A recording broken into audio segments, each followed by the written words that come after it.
starts recording, cracks it open. Boom! It is official. My word, Chocks. This is the first time. There's 151 Chocks. That's 4 people for next week's 500 war points. But 4 now. Wow. I would just like to say thank you so much for joining. Welcome, one and all. Today is Friday Q&A with Chocks A number 7. T. 7 T. Yeah. 7 T. So you only went for the T, not the 0, yeah? Yeah, I know. Yeah? But it's gonna be it'll be like 0 every 10 episodes. Oh yeah, that's a good point. 60, no. 70, 80, 90. Yeah, sure. 10 zeros, See, like you 10 want- 0 0. Oh, 100. You could go. Let's get there a little bit later, Oh. right? Thank you so much for joining us today. It is Friday, the 11th of May, 2018. Thank you so much for joining. It, of course, is the reveal of Truth or Midnight. It's been a long time. I do apologize, Zelda fans. It's been a long time in coming. I'm going to smooth that a little bit across, Chocks, because that's just going... Oh, shit. I know. Thank you so much for joining. Let us know in the comments what should you be doing instead of being on the stream to see Truth or Midnight in the Hall of Glory. Have you taken a bit of time out of your normal schedule? What would you have been doing had it not been Midnight's reveal? Let us know in the comments. How you guys doing? Michael Rodriguez, Midnight's pre-orders for, or we'll call it a reservation period, starts at the end of the stream. So for those that have just joined us, there's 179 of you. I appreciate that.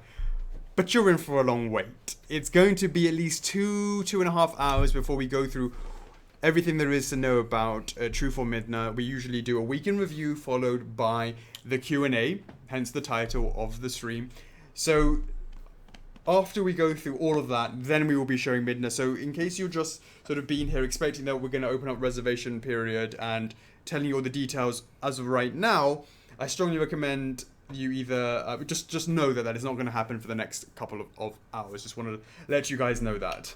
If this is your first stream, do try and stay throughout. Because do we have anybody who's new? Has anybody, is this their first Friday Q&A? Yeah, because you don't have to come back in 1 hour or 2 hours later. You can actually sit down and try and enjoy the stream, because as Alex was saying, in the stream we go through the Q&As, we got some giveaways before we start revealing everything to do with Truth or Midnight. So if you're not in the club, this is your first stream. We've got Caitlin's our first new. videos. Yep. Yeah. All right. So if you're new, Caitlin, we have a Facebook official collectors club. So please do join that, because after the stream we will post everything that we've shown today into the club. We will post like FAQs, how to pre-order, how to validate, etc. And then we love to hear your feedback, because sometimes it's really hard to catch all the messages in the stream. It'll be great if you post those feedback and responses in the club, because we're in there every single day. It's not 200, it's 201. Sorry guys, carry on. Is it 201 yet? No, it's not. They were like, oh, it's 200. I'm like, that's nice. It's got to be 201. Your dad's on the stream, so that might make it 201. What is up, Papa Davis? Thanks for joining us. You ready already? Is he already home? Are you already home? Surely not. Sorry, keep on going. All right, anyways. Hey Amanda, thanks for joining. It's been a while. It's been a long while. Yes. So apparently it's her birthday as well. Is it today, or is it before? Or is it next week? Nice. Yeah. So it's perfect timing for your birthday. Timing. Yeah. So. Oh sweet, we've got a new person, Casey Melinda. 205. Boom. All right, that's 5 lucky winners. All right, guys. The reason why we're clapping hands is because every time we go over 50, is it 51? Over 50 increments. Yeah. So over 50 is correct. Yeah, over 50 every single increments. Yeah. We will offer. Well, not offer. Like, how was it? Offer. Would you like? And then they go no. Oh. No, yeah. So we will choose. Currently, right now, we will choose 5 winners for the chance to win. Not chance. They will get 500 reward points. 5 winners for It's not who dat. Yeah, I'm getting mixed up now. 500 reward points for each winner. So if this number goes to 300, I agree. Justice for Papa Davis, and yes, we have been forced by poverty to take the bus home. Well, hopefully after tonight they won't be forced to. Well, we'll see. It's always keeping them on the toes. Yeah. So we've got 5 winners. Each will win 500 reward points each, and they will win that by typing a hashtag, which we will announce a little bit later on. So Mike Beechcroft has got really hawk eyes, eagle eyes. He spotted that I am wearing. Yeah, I know. I spotted that today as well. Now, of course, let me just say, I have- bought it when I was a little bit thinner. Have you had it since 1986? Let's just be clear about something. I bought it when I was thinner, but it's been so long since we could actually go live with Truth or Midnight. Unfortunately, I've gotten a bit bigger since I bought it. I bought it way back when I thought it was going to be Q2 last year. I was like, yeah, do that for the stream. And then I was like, oh, it is. What does it say? I am a legend. It says since 1986 at the bottom, since 1986. And it says, it's dangerous to go alone. Take Take that's right. this. Take it. Take it, take it, take it. Indeed. So for sure. So thank you so much for joining us. We have a lot of new people joining, and I appreciate that. So we will get this kicking off. The first thing we do is we go through some announcements, Chocks. I think what we're going to do is we're going to do some notices first. do some notices. We're going to go through a bunch of things quite quickly in order to get to midnight. I know a lot of people are waiting for that. Yeah. But first of all, before we do any of that, I'd like to say good morning, America. Good afternoon, EU. Good evening, Asia. And a very good evening to Australasia. Thank you so much for joining us. And guys, just so you know, we are in Hong Kong. Right now it's 10 past 10 p.m. Hong Kong time. So, yes, we are going to stay up for the next, I don't know. If we get home before 4, it's been a bad launch, yeah? Yeah. I'm anticipating to get home around about 5 or 6 a.m. So, hopefully, guys... we listen to the sounds of the birds. Yes, hopefully you will stick around with us. We will be in the club after the stream as well. So, you know, do we do freezing frenzies? We do yes. feeding frenzies, Yes, but it could be a freezing one. Yeah. Well, anyway, guys, so if you haven't signed up an account with us, make sure you go to the First for Figures website, sign up an account, get all your details ready, because normally during after the stream we will have a feeding frenzy where depending on how many people are on the stream, so let's say there's 231 right now that stick to the end, there will be what is it now? No, it's not. It's done 4 by 4 minutes. minutes. Yeah, it used to be 231. Once it hits 231 viewers each way. Yeah. So basically, after the stream, for 4 minutes, 100 reward points will be up for grabs, right? It'll be what's it, unlimited in terms Unlimited. of unlimited. Yes. Right. All right. Okay. So yeah, it's time based now. John Morales was telling you. Time based. That's the word. Yes. Everything's time based now. Time based. Like the pre-orders are time based as well. Yes. All right. Let's do it. Notices by Chocks. All right, guys. Let's get some information out right now. So you guys know it's going to be Truth or Midnight, The Legend of Zelda. I think they might have an idea about that. Reservation, not validation, guys, but reservation pre-order will open tonight after the stream. We will go into more details with regards to pricing, specs, documentaries, pictures. All that will be shown after the stream. Okami fans, Shiranui pre-order is still open. That's going to be open until 29th of May. So that pre-order is open for 1 entire month. There will be no breaks in between. So guys, if you're still on the fence, if you're still thinking about it, you're waiting for payday, or you still want to complete the game, make sure you place your pre-order on the 29th of May. Yeah, but that's it. Yeah, 2018, not waiting until next year, okay, guys? So apart from that, we also have Berserk Guts. That is still ongoing, the pre-orders. We haven't closed that, so guys, if you're still waiting for the new anime, or want to catch up on the manga, etc. Nice one, Chantel. She knows what's up. Yeah. Unico for the win. So make sure you check that out as well. We've got the documentaries and the hype video on our YouTube channel. Yes, we do have a YouTube channel, and we also have Instagram and Twitter, just to give you guys some more information on social media platforms. That's right, Michelle. It will be Validation Tuesdays. And then, so don't worry, guys. If you... 260, so we got 6 lucky winners. Did we not now. pass it earlier? You 201. Are you sure? Yeah. Are you sure? I'm not sure. Someone's saying, look, they were saying it's Are you 251. sure? No, I think... All right, then. Are you sure? I'm pretty sure. I'm pretty sure last time it was 151, and then I was like, yeah, then 201. I was 151. All right, then. All right. If you guys say so. Yeah. All right, sweet. So, guys, don't worry about tonight pre-orders selling out. We don't sell out on day one. We will have a blog explaining how to pre-order, how to validate, so don't worry about that. Everything will be explained at the end of the stream, so don't worry if you're thinking that we're gonna sell out. We will not. Just to give you an early info, this pre-order will open for one entire month, so there will be no breaks for this. It's very similar to Shiranui. So if you got the time, make sure you jump on the First for Figures blog. Because you actually go on the Shiranui website. Yeah, if you go to the blog. No, I mean, you have to go to Shiranui product page. There's an actual countdown for actually how long we're going to keep pre-orders open. All right, okay. And the same thing that's for a good Midna. indicator as well, yeah. So, but don't go by that clock. Basically, for this launch, it's going to open for 1 month. No, I'll make a clock for that. I mean, Yeah. for Midna as well when it comes to the all time. right, No, Max Sense. Day one is day one, but it doesn't count today. Today is not day one. Today is the reservation period. We'll explain more about that when it comes 5 time winners to or 6 as well. winners now? We'll figure it out. Yeah. It's 250 something right now. So Right, so that's the notices. I'm done. what? What even happened this week? Nothing. According to this, is a lot. Oh, or is it? Okay. All right. Let's do the week in review. You see that? Yeah, so one of the cool new features that I found out from the club was the ability to now tag the last 100 people that joined the club. Now, why is that cool? Well, first of all, it's nice just to say welcome is the first thing. And the second thing is I always tell them to go and check out the TTs, because you never know whether or not that the people who are joining the club are actually interested in some of the other TTs and are also trying to understand why it is they came into the club. And I found that that's really nice, Chocks, because a lot of people will come in and they'll be will be lurkers, at least to understand what's the lay of the land, right? Just to sort of have a a bit of window browsing, I would say.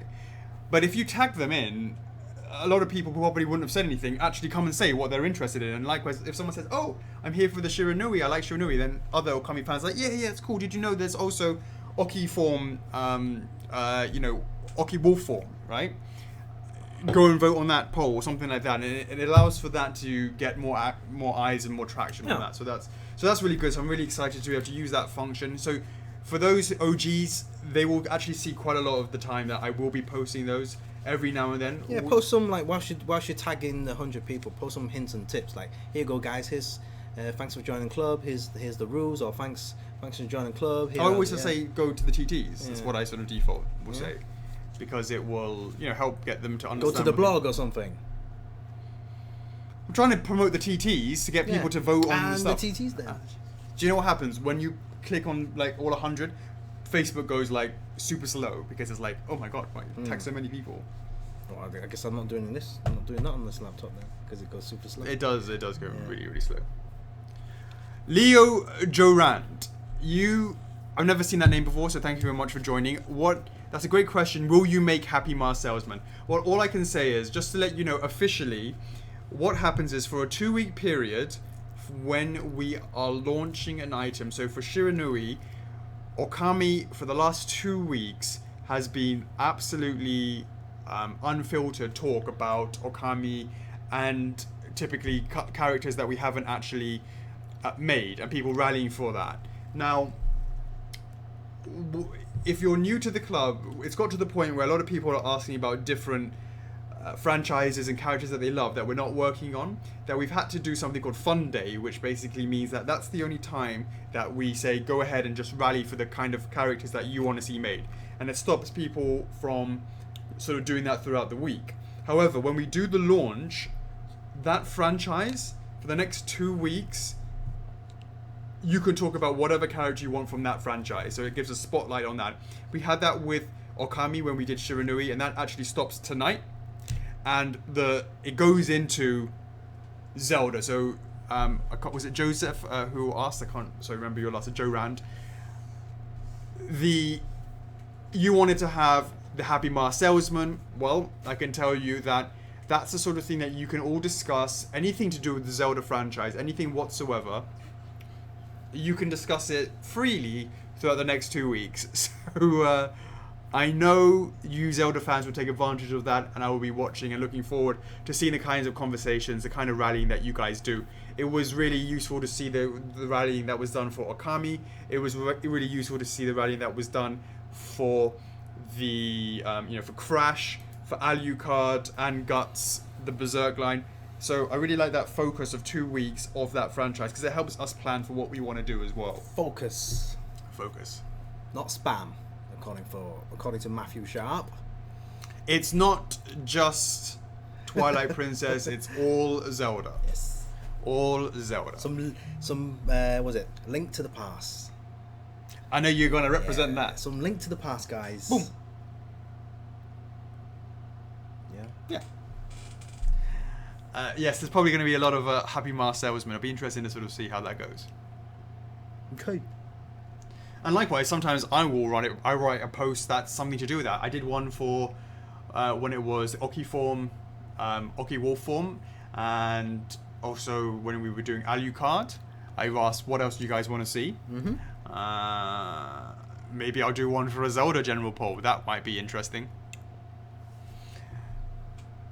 Thanks, Angel. Much appreciated. All right, sweet.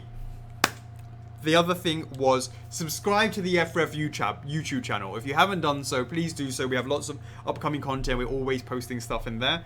I did that yesterday. We got a couple of couple new members. Yeah, 40, 50. Yeah, it's nice to know that some guys just jump in and say, "Yeah, already subscribed a long time ago." Yeah, that's pretty great, and I appreciate that for sure. I'm glad they're still sticking around. So as well, like that as well. Yeah, absolutely. All right, then we have Plus Ultra. What was that So about? that the Plus Ultra service by me. I got a PM. Someone had just told me that he was in a bit of bother with his missus. Oh yeah. With his missus. Special letter. And he asked me if I could write him a letter that says he basically won it. I was like, okay, you write whatever you want us to send to you. And then I got Phil to send it to him, and he said it totally works. And to say that he won it in a competition. So that's F4F customer service, always just... It's not like evading tax purposes, right? Well, you know. It's always... yeah. So... A lot of that was quite interesting because a lot of it was, that's funny, you're a wingman also versus, oh, he shouldn't be lying to his missus, and I totally understand, but I am not here to judge. I am here to provide get out of jail free cards. And no jokes, Chocks. I got a bunch of other people PMing me, going, I need that here, right now. I was like, you know what? Maybe I should actually charge. That is extra service. Extra service. Johnny DeJesus. F4FCS enabling lying to your significant other. But JDJ, you obviously got Michelle Rodriguez. She's probably on the stream, or she knows what's going on as well, so there ain't no lying about that. Ain't no lying about that. You guys can use that same method. Yeah, I should just make a template. It should be a template.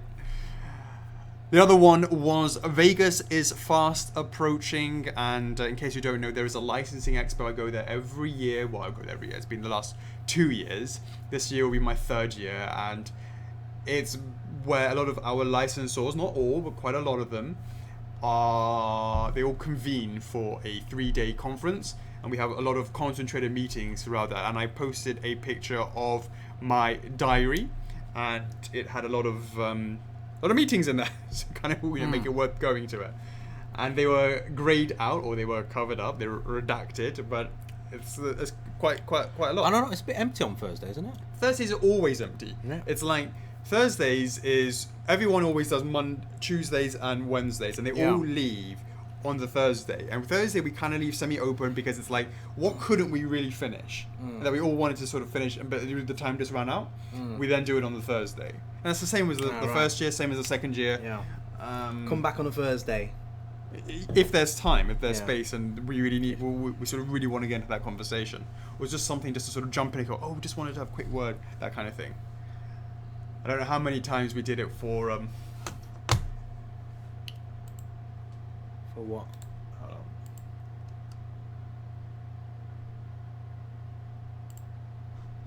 How many times have we turned up, like, on this booth, right? We kept going, please, can you talk? So, like, denied. But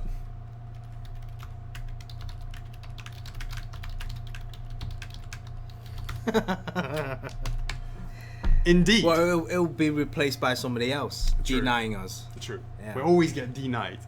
Denied. All right. Alrighty. So that was a bit of the Vegas calendar. It's going to be an interesting week. I'm excited. Yep. There may or may not be a few licensors that we're talking to that you don't know we're talking to. We can always talk in this room anyway. Yeah. Hit us up. Indeed. What, them? Yeah. What about... Oh, and them as well, innit? Yeah, right. Hit us up. We're awake. Call us right now. I wonder whether Rebel was going to be there. Red Bull? Yeah. We'll just tell them that, I know. Say hi. My regards. Right, another next one was, of course, a lot of Zelda-based posts I was making this week. The first one was, of course, Princess Zelda. 4 years ago, over 4 years ago. And here was a funny thing, Chocks. She came out on the 1st of April, and everyone thought, no way, this is like fake. Yeah. It's real. 1st of April, 2014. Can you believe it, Chocks? Over 4 years ago she came out, and it's been... Zelda. Yeah. What about Puppet Zelda? Puppet Zelda was earlier. Later. Zelda, yeah, and maybe she was a year later or something like that. But, in terms of it's just sort of to remind people just how long it's actually been since it's been something in the Twilight Princess line. People would quite rightly say that Twilight Princess Zelda and Ganon's Puppet Zelda are pretty very similar. Could very well be a variant, right? Right. And so if you sort of consider those as a variant, then it's actually been 4 years since there's been a Zelda from the Twilight Princess range. I don't know how that makes me feel. It makes me feel quite old, I'm going to be honest with you, Chocks. I feel like it was actually yesterday. I can actually remember the first person I ever hired in China to help me out be doing QC was for Zelda. Was her first piece. Mm-hmm. And she's still with us. Yeah. And she was... but of course it wasn't exactly... We didn't go into production straight away, so it's more like 3 years ago for her. Right. Because we didn't go straight into production. Yeah. But... 3.5 years ago, and it's been a lot of change since then, Chocks. It seems like it's yesterday because guys are still posting Zelda. And it's nice to see people picking her up every now and then and all that sort of stuff as well, so that's really interesting. Maxens, about PVC Link Rider. There is no Rider Link. It's not a PVC. It will be resin, and the shaker tablet will also be resin. They're not PVCs. Bonjour. Comment ça va? So, it's been a long time. I think about the last Ocarina of Time piece. Well, you're right, Kevin. Now it's the point where Ocarina of Time should actually now be PVCs at that scale. Or Ocarina of Time pieces should be new lines in resin at 1/4, as an example. Whatever it may be. I mean, those are the sort of things and the sort of discussions I look forward to seeing and having for the next 2 weeks. Yeah. All right. The next one is, of course, Wolf Link and Midna. On eBay right now. Go! Number one on eBay right now. I was offered a lot of PMs. I got a lot of PMs about people asking about whether or not Wolfling and Midna was for sale. And I'm happy to know, Chocks, that I was offered Yeah. $300 US. You sure it was US dollars? It was just 300. Could it have been 300 hamburgers? Could have been 300. PVC link. Indeed. I'll trade that back for you. I was offered 300. I believe it was US dollars for it. So I'm happy to know that if the worst comes to the worst, Chocks, Yeah. F4F has to close tomorrow. You'll be fine. I'll be fine. I got an offer for 300. I wonder. So now I'm still contemplating whether or not, contemplating 300. Maybe that's what I should. Mike would offer me 300 rupees. Look at MJP. I'll offer £5,000. I mean, it is Wow. the number one. I mean, I was hoping for maybe 301, but 300 is fair offer. I mean, despite the fact it did come out at 350. But guys, we unboxed it. As you saw the pictures, there was the shipping box and then the art box. So Yeah, You know, it's I've touched it, mate. Yeah, Do but like, it's gonna devalue it. Yeah, that's right. Initially, before we did that, it was never been open, factory sealed. Yeah, it was like completely factory I was sealed. like, and I took it out. I was like, first thing, you know, like you guys when you receive an item, was like, ooh, any, you know, breakages or snaps, because it's been there for a while. From the warehouse. But it was absolutely pristine. Yeah, it was pristine. Pristine. Yeah. The actual reason why I took that picture is because we were actually taking. Obviously, we were doing the documentary for Midna, and we actually needed a comparison shot in the video. So that's the main reason why we got it out. We actually got that sent in from the warehouse in China. All my number ones are over there. Still looks good. Aged well. Yeah, It does. aged well. Yeah. It does. That It's means good. you know the warehouse has kept it in good condition. Chucky's like, yeah, so 301. Alex home. 302. Going once. Do I have a 303? Going twice. Oh, we got Helen is now coming with 302 and 67 cents. And a button. And a button. Going once. Going twice. And it's... Oh, we have a 600. Going once. Gonna be here forever. Oh, unlucky Chucky. Sorry, mate. Chucky's up for 313. I've already got a 600. Going twice. Why is it going back down? Because there's a time delay. Oh, Edgar right. was not even waiting for it. He just went, I'm with a big money, 600 straight Yeah. off. Am I going once or going twice with 600? What about MJP offered £5,000? How much is that in US? That's going once, twice. In DD. So, you know, for Shao, that was the reason to actually show that. I believe I have a closet full of number ones. Does anyone want to take them all off my hand? Breath of the Wild Link. Just showed you guys. So, the Breath of the Wild Link PVC is another batch in production. We've been doing a few of these over the year. And so this is batch number whatever it is. And it is... just wanted to show you guys how we do the base to add the effect around the corner, around the edge to get those clean lines, and you wanted to show you a bit about that because a lot of people haven't seen that kind of machine. It's called a tempo printing machine, so you know that's pretty cool. MJP 6,300 going once, but does that mean you do realize that if I sell it to you for that, you're not going to be able to go to Turkey for a bit? So that's something to consider about that.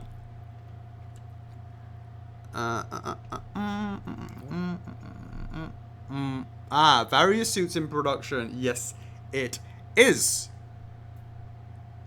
in production. And that's been over 2 years since we launched that. That's embarrassing. That was in April, so I apologize for that. And this is another reason, we'll talk a little bit more about this when we do Midna. The reason why there's been such a long delay for Midna's launch is because of X, Y, and Z. One of the reasons, of course, is we wanted to make sure we had the big ends approval, no ifs or buts, done, so we don't have to have these scenarios where we're having to make changes and get them reapproved. And that's something that we wanted to make sure was okay. Marcel, can I ask, do you drink a lot? I need to consider the state of your kidneys. He's only offering one kidney, though. Chris Hildebrand Jr., do you want my LOE regular or exclusive? Let me know in the comments.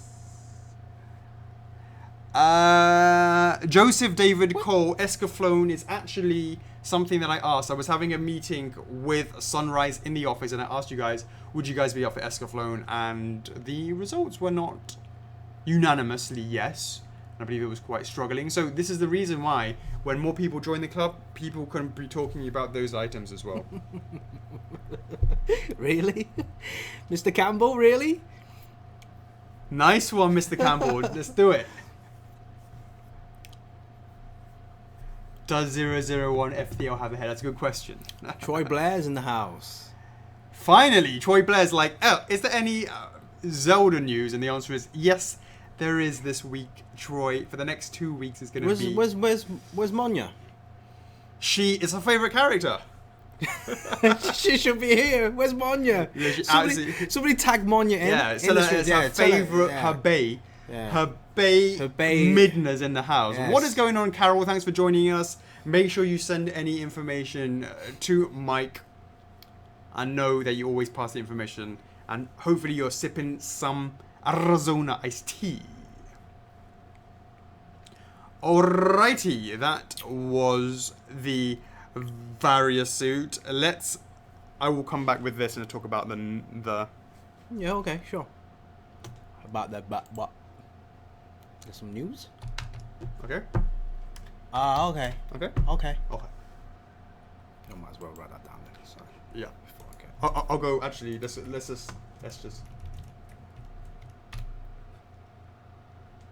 just in case. Now. Alrighty. Then there is. Please. Okay, my polls. Okay, the first one was the Truth or Midna name poll. That was quite interesting, Chocks. A lot of people voted for Truth or Midna, but then there was the option afterwards that I hadn't said, which was the Twilight Princess Midna, formerly of the Shadow Realm. You know, whatever it could have been. Like a really long title. 301. That's 6. And so there was a lot of people voting in that poll, and ultimately we went with Truth or Midna. Now, I think it was Johnny DeJesus. He basically said some other ones, which was, as I said, the Twilight Princess and the Twilight Princess Midna, and a lot of different things. But of course, and then you deleted it, Johnny. Let me know the reason why. It was something, I think it was because you knew that we always state what license it's from. It's from Twilight Princess. This is not just Zelda General. So therefore, it's just the title of the thing. And ultimately, we went with Truth or Midna. Yeah. I didn't get a chance to check that. Yeah, it was deleted. That thread yeah, from you. Yeah. Come on, Jesus, why are you deleting your own threads? Indeedy. So that was that. The next thing to talk about is the Okami suggestion pod. I just wanted to sort of see how did that even do in the end. I actually saw Ninetales was actually higher. It was quite a busy poll. Really? It's quite a busy poll. I haven't seen it come back poll, anytime soon. I haven't sort of seen it appear recently. Addies, there are 16 people wanting to join the group. Can you please accept them in? If they're not. If they're not. If they're not. Okay, what am I looking for? The Okami poll. Okami poll. Most recent by me. Alright. So not that much activity. No, really? Yeah, not. I mean. Oh, look, how many? What's Ninetales? How many? So votes? Ninetales is 284. Yeah. Oki Wolf Form is 225. Now, what's interesting is when I did Oki Wolf Form, well, 4 on its own, it was 500 plus or whatever it was, right? And that's always interesting to me. Like, if you just do an individual one, the results are are pretty different. So that's quite interesting. If you think about, if I did the Oki Wolf one was... Anyways, that's just something that's quite, I thought was quite... here you go. So Oki Wolf Form was at 557 or something like that, 556. So if you guys are interested, if you're Shiranui fans or Kami fans and you're interested in Oki Wolf Form, go ahead and vote on that poll. Also, if you're interested in the others, Ninetales, etc., I was quite interested to see that he was higher than Oki Wolf Form. Now, if I put a specific poll about him, would he go higher than Oki Wolf Form? That'd be interesting. All right. So, do we hit 304? Yeah, we already passed 300. Yeah. Did we already do the high five? Yeah. Okay. I'm doing it again. Alrighty, where are we at now? The next one is this. Okay, so cancellation reason. Now, we've done some boo-boos recently. We've been once bitten, twice shy, quite a few times when it comes to cancellations. And what we do for that is we underproduce. We get the edition size, and then we just purposely get our edition size, and we go 30% are going to cancel. So we're going to make 25% reduction from the numbers. So let's say, make it easy. The edition size is 100. We expect that we will only make 70. So we make 75. That gives you an idea. So when it comes to delivery time, we have 5 spare, just in case 30 don't cancel. Well, actually, recently we've now found that there is no sort of categorically same, like it used to be pretty similar throughout the whole thing. This was sort of historical averages back before the club, and I think the club has kind of skewed things a little bit. When people receive things, it's much more easier. How do I say it? Like, let's say for example, silver, we made a boo-boo with silver, we reduced it by 25%, as we normally do, and found out that not that many people cancelled. And secondly, a lot of people joined the wait list when they saw that, they were happy with the quality of what was actually produced. So one of the things we wanted to understand was why. And, we had a conversation, and of course one of the main things was an upcoming payment would be tough. So that was something that we thought, and then when we actually ran that poll, we weren't too surprised to see that's what it was, but I was quite surprised to see it was that. I knew it was going to be number one, but not that much number one, if that makes sense. I will like to just give a shout out to those who have cancelled as a result of having a bad experience in the club. I do apologise about that, but it's his fault, or me. Thanks for the honesty, though. Yep. I'm glad you're still in the club. We didn't boot you out or ban you, so you couldn't vote on the poll. But I'm glad. Right. But I'm glad you stuck around. Like I said, it's a long journey. There's highs and lows. No, look, a lot of the people who explained why they did that was because I'm glad this. And it was like the hashtag never finished the line, and I understand that. That means there's no perfect club. We are humans after all. There's a lot of things to learn. Right. So the first thing was understanding why. The next poll, I've written part 1. The next will be part 2, and I'll ask is, what can we do about it? Is basically what we're going to be trying to look into. What can we do about it? What is going on, Bang Lei? Thanks for joining us. What is up, Alex Julia in the house? Sarah Bennett, we ain't made of money, lol. Yep, I totally understand. And so the question is, what can we do? And one of the things that we want to be doing in the future, and of course it's going to involve some IT work, is if you say that you want to cancel because of money reasons, we give you an option where you can just pause the payment plan for a month, 2 months, or whatever it may be. Let us know in the comments if that's something that you think would be useful in your scenario. If you've ever cancelled something because of an upcoming payment, that you have the ability to pause it 1 month, 2 months, 3 months, and see what your financial situation is later on. Hopefully that will help reduce the numbers. The more that we can reduce the numbers, the better we can better accurately predict just how much we should reduce the numbers by, because we found it that for silver, as I said, we underproduced it, and now we're having to scrabble to remake it. And and I apologize to those that have been affected about that. So massive apologies about that. It's that was a result of us being too cautious about it, because the last thing we want to be one of the last things we want to be doing is having any stock that sits in warehouses and generates warehouse fees for us. And then what's different is what we used to do is we have, in case you don't know, we have 3 warehouses internationally. When I say that, I'm saying Canada, US, actually 4, isn't it? EU, that's in Slovakia, and of course the UK right now. We used to leave our stock there, but what we're doing now is becoming better, because the scope of our business has increased from teeny tiny potatoes to a little slightly less teeny tiny potatoes, but still potatoes. We still have these warehouses, and it used to kill us by having storage fees there, but we actually now have a warehouse in China ourselves. That what we do is, for those that are on, that we have the ability to now take more of a stock and keep it in China, and not, which obviously we pay a monthly fee, but it's not like it's going to somewhere like Canada, Slovakia, UK, or the US, where they're charging us per pallet, and it's like, damn, I think it's something like $19 per pallet per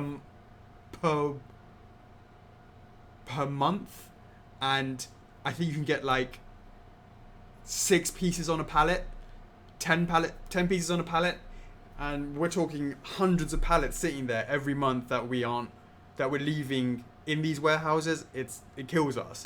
So that's why, if we can hold it in our own warehouse in China, it allows for us to be a little bit more bullish with the numbers. And that's the reason why what we've been doing before is cutting it so drastically to 25% off, is in preparation for people of 30% cancelling. And now when we're finding that's not happening the case, when we find that that's not actually the case, that's what's happening anymore, we've been caught with our pants down. So this is more about trying to understand why that is. Statue of Minecraft potato. That's right, Ashley. I think that's probably alrighty. The fans on Fun Day for that. Alrighty. That was it. In terms of my polls. Yeah. Yeah. Cancellation. Can we say? You want to do that? Yeah.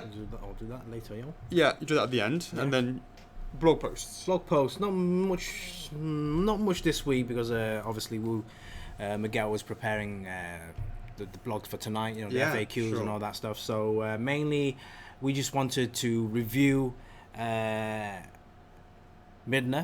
a week in advance. So we did that earlier in the week. So this is something that I just wanted to give just a bit of a sort of button in here, Chocks.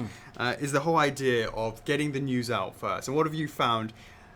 You've said you've noticed a bit more buzz about Midna's launch. Now, so what we used to do is, of course, we used to go, this is what it looks like on a Friday, and then you can order it on a Tuesday. That was old school style, right? Preview Friday, pre-order Tuesday. It feels like it was a long time ago, Chuck. It wasn't that long ago, but that's what we've done. Yeah.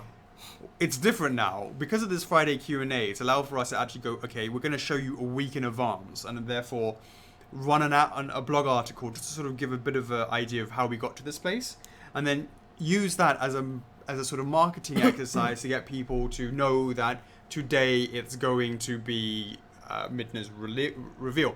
Now, Chocks, without a doubt in my mind, here we are with 318 people. It's the first time ever that we've ever had this many people on a stream at this stage, right? Now, what's interesting for me about that is I feel like that blog article, because it was a week in advance, allowed for people to know that this is coming, because it's really hard to you can tell people on the Friday, oh, it's Friday Q&A, and then it's a reveal, and then we don't know what it is, and then we show it, and they have the weekend to think about it, and then Tuesday they come back, right? And that's fine, but this is something different. It's not the Q&A, and we've got told people a week beforehand that this is going to be. And have you noticed any difference in the web?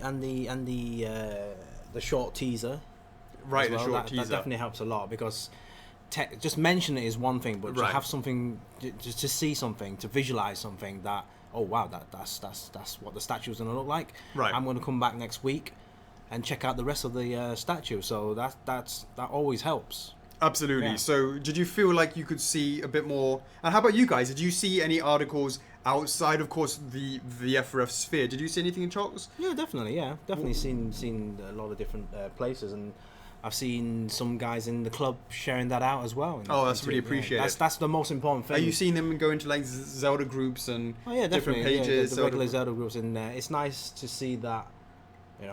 Obviously pre-launch, as long as we have approved, right, and all that stuff. So obviously advance, it means a lot more work now, because we've got to prepare way earlier. Sorry? Braden's like, there's life outside the OCC? Of course. Apparently, I don't know about it. Chocks knows about that. Yeah, definitely. That's right, Edgar. Where is our... Well, there's a mini Chocks. I need to make a mini me. Harvey's a bit of a mini me for now. A 500-point feeding frenzy to celebrate. Maybe. So... that was really great to see that this blog concept, and we started that, sort of semi-started that with Guts, just 3 days before the Guts launch, okay? Then we sort of thought about that, and then Shiranui was the first full time that we did the same thing. And boom.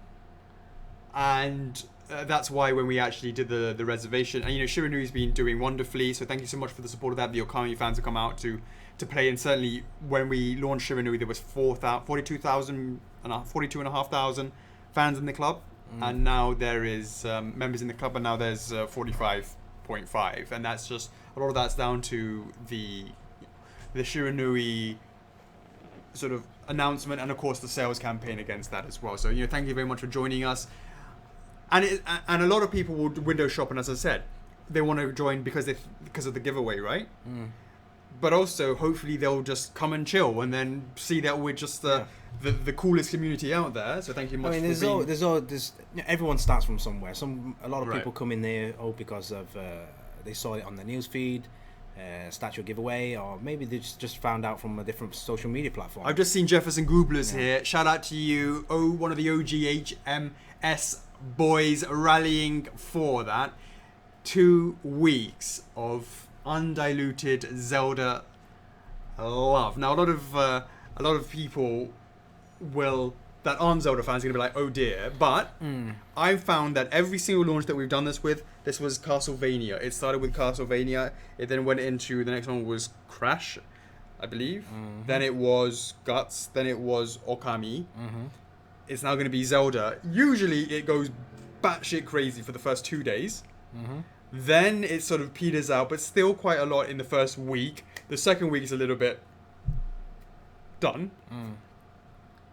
I'll be interested to see whether or not there is 2 weeks of sustainability in HMS, as an example, right? I'm sure it will. You reckon? Well, it's certain individuals. Asia, Higa. Kanako's on there. Where's Kanako? Yeah. Where? You can't see Kanako's name. Hi, Jack. Thanks for joining us. How's it going? Did the kids go to bed? Make sure you look after your tum-tum. Asia, just to let you know, we will not be revealing any information about Midna until after we've gone through the Q&A, the week in review, and that's going to be in about an hour and a bit, and then we'll go through everything there, and then we'll be opening reservations right afterwards. So thanks, Richard Melbourne. How's it going? I hope your move went well, and you now have internet access, and you continue building CV, and that's Collectiverse. Go check them out. Yeah, go check them out. They made a post today, collect or reject Okami, and the CV team said 1 thumb up and 2 thumbs up. Yeah, that's a bit of a spoiler alert, but I'm sorry, but it's out there already. He posted it in the club already. Yeah, so guys, check that out. That's true. So that's a great sort of mini series. Yeah, definitely. My wife named her dog Midna, so she's happy me getting this one. So she just got another dog and called her Ruto. You know what you have to do. I like it.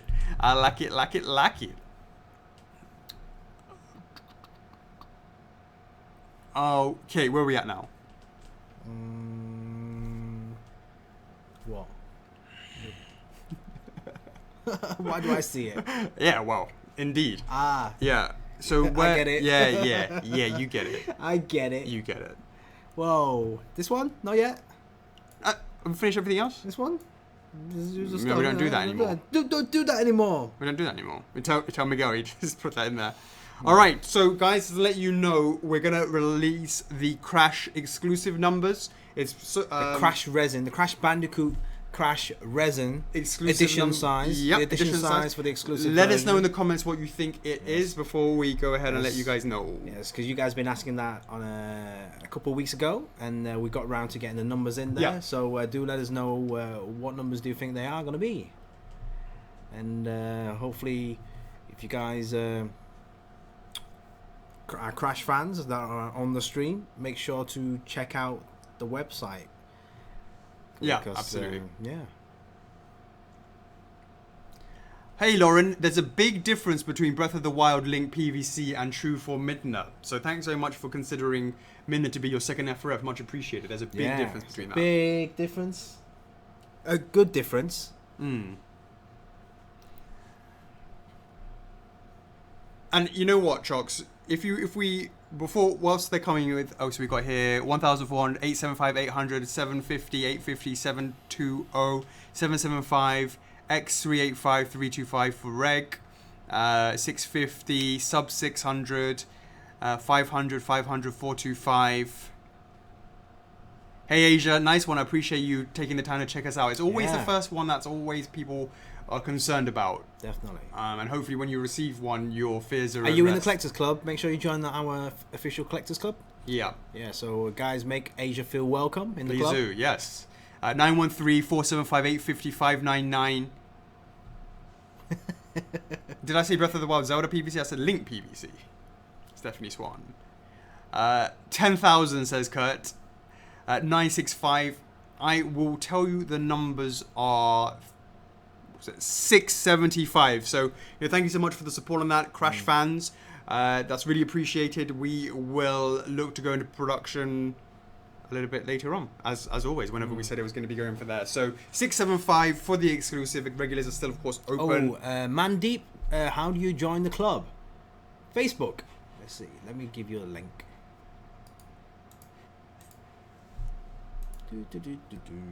Now, I just want to have a quick talk about Truth or Midna, and before we go into the TTs, I appreciate there's a lot of people who are here who are on the stream for the first time, and they understand why haven't we gone live with Midna? We will be getting to her in a minute, but I just want to give you a bit of a story about the original. And about the club, as some people are asking about the club and what that means. Hey, Chocks, do you remember? Oh, nice one, Christina Marie. Oh, she's given the link? Yeah. Oh, perfect. Chocks, do you remember? I'll post that again anyway, so there you go, Mandeep. It was quite interesting, Chocks, that Truth or Midna is actually quite special in the sense that we've been working on it for a while, as you know.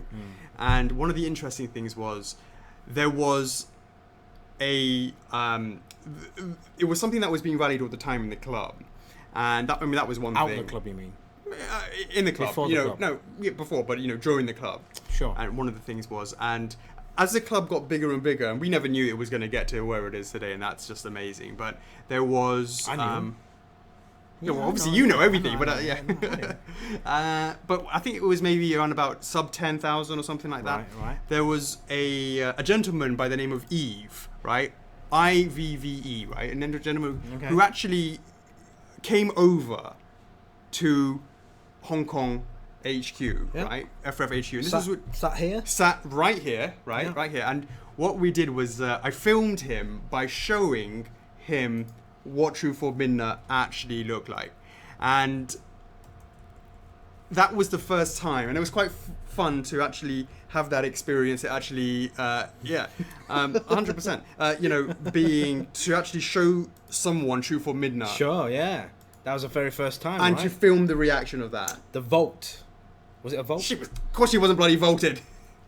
I wasn't showing the vote, but just show that piece. Like basically anyone that came to visit the office has a choice, right? Is it a choice? They'll get to see one. Well, I mean, they had to get past you. Oh yeah, you were lucky. I think we sort of stopped that afterwards, but and that was so. It was quite amazing to sort of be there for the first time to set somebody outside of us, having looked at Midna for so many months, years, even to that somebody else that's not in, and that's that's come from the club, which is an amazing thing. Yeah. To actually see see Midna. And the reaction to that, and it was a really lovely moment to see that he was, really interested in that. Yeah. So guys, if you ever come to Hong Kong, hit us up. We'll clear out some of the mess. Feel free to come over and check it out, because I've been PM'd. Some local guys say they want to check out Guts, but unfortunately it's not in the office right now. So, but if there's any chance, if you guys come over here. Do drop by. Yeah. We'll be happy to give you guys a tour. Yeah. No, so that was just something that I will never forget. That memory. It was really very nice to sort of see that how what we do in the club in the real world comes onto, to be able to then see it, and that was quite a special moment for sure. All right, cool. Let's carry on with the TTs. Chocks. Oh wow, already, isn't it? Are we doing TTs now? Yeah. Yeah. Well, done. The week is done, isn't it? All right, guys. That was the week in review. Done. So right now, TTs, basically Temptation Thursday. So every single Thursday there will be a post in the club asking guys, we're going to choose a random game or a random anime. Well, not random anyway, but club members will suggest ideas that will go into the TT, and basically we will choose a certain game or anime, and then we'll put that up and choose a certain character, and then we'll come up with a question which will say, would you guys pre-order this? Straight simple answer, yes or no. And basically we've been doing this for about how many TTs now? 101 now. Yeah, 101 TTs. And basically it's a lot of weeks, Chocks. That is definitely a lot of weeks. That's coming up to 2 years, mate. Yeah, you look at it about it. Yeah, that's true. That is true. Then again, 104. Have we ever missed a TT? We've missed. You tell me, mate. That's your job. We've missed something. You tell me you never get ill. I think we might have missed one. What? NYCC. Oh, yeah, you're right. That might be one. Yeah, I think we probably did. Should do a doubler one. A doubler. Doubler. Nah. Right, so guys, last week's TT was Captain Falcon from F-Zero. That currently sits at 385 votes. 223 votes said yes. 162 said no. What did you guys vote? Did you vote for Captain Falcon? Are you surprised with the results? Were you expecting better? Were you expecting worse? Let us know in the comments how you voted. So guys, for the guys that are new to the stream, I just posted the TT to all the TTs in the club. Hey Hussein, have you ever considered selling some of the high-end statues at retail in the US? The answer to that is most shops don't. A lot of shops take pre-orders, but very rarely will they keep it in their stores because they're too expensive. They're usually doing them for pre-order basis, and then as soon as they receive it, they're sending them out. All right. So Chris Hildebrand thought that Captain Falcon would do better. Jake Mayer voted yes. Ashley, we don't plan to go to Yumacon. But thanks for checking. Alex Holmes says Falcon Punch. Cassie B says no. Tristan said no. Brendan says yes. And he thought it was going to kill it. So he thought it was going to do a better job. I mean, he thought it was going to be more. All right, so here we are. It is... what did you think, Chocks? Were you surprised? I wasn't surprised. You're never surprised with any of these things. I'm not surprised, yes. I know the results. So Alexander likes Captain Falcon, but not for pre-order. Indeed. All right. Okay, so that was Captain Falcon from a week and a bit ago. A week and a bit ago. Yep. Right, so this week's TT 101 is Xenoblade Chronicles. The character is Shulk. That currently sits at 433 votes, so quite a lot of votes for a short amount of time. I mean, it's only been a couple of days, hasn't it? And I've actually seen a couple of people join the club because they said they've seen the TT rally. Yep. Which is always good. Which is good. Which has come from your blog post as well, hasn't it? Yes, that's right. So right now, 275 votes for yes, 158 votes for no. I remember right at the start, it was kind of like, as always, these polls kind of start off with no's more than yes. Then it very quickly leveled up, going side by side around about 50-60, and then everything just kind of went towards yes from then on. And it's been a very active poll. I see you guys have been commenting in there saying, "Oh, it's we shouldn't do it this way. We should do it that way." I've seen all the comments, seen all the messages and opinions, and we get that quite a lot with all the polls. But it's nice to see the interaction in there, because sometimes you see some answers and feedback which is quite interesting, and it might not even be part of the series, and it's quite good information to take, because it's not just the yes and no's we look at, we also look at the comments and some of the behind the scenes different variables before we look into any potential licenses. And guys, just to let you guys know, these TTs never die. To obtain a license takes years a lot of time. So the reason why a lot of people say, why don't we go with just the series alone? If we did that, TTs will be done like that instantly. It'll be done. We'll probably go through the entire series in a couple of years or whatever. But if some licenses do take 5-10 years maybe, but like I said, we will always and will go back to the same series, but could choose different characters. Sure. So it might take a while, because obviously you guys keep on posting your suggestions and rallying fans on Sundays. I think we did Persona 4 and then Persona 5. Is that right? As an example, right? Well, Persona 5 wasn't an official TT, was it? Yes, it was. Was it? Yeah. I'm sorry, just like 100 and odd there. There you go, too. Persona 5 and Persona 4 Arena Ultimate. Yeah, as an example. As an example, yeah. So kind of, but guys, if I've definitely seen what you guys like about Xenoblade 2. So I've wrote that down. That could come up, a couple of months later. Who knows? Although, to be honest with you, Shulk was probably the poster boy. Sure. For most of it, but hey, it's just interesting just to sort of see how it goes.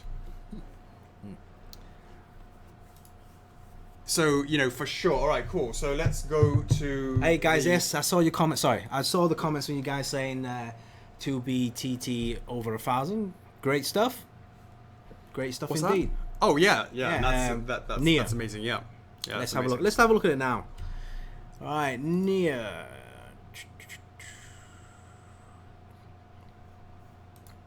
Oh, there you go.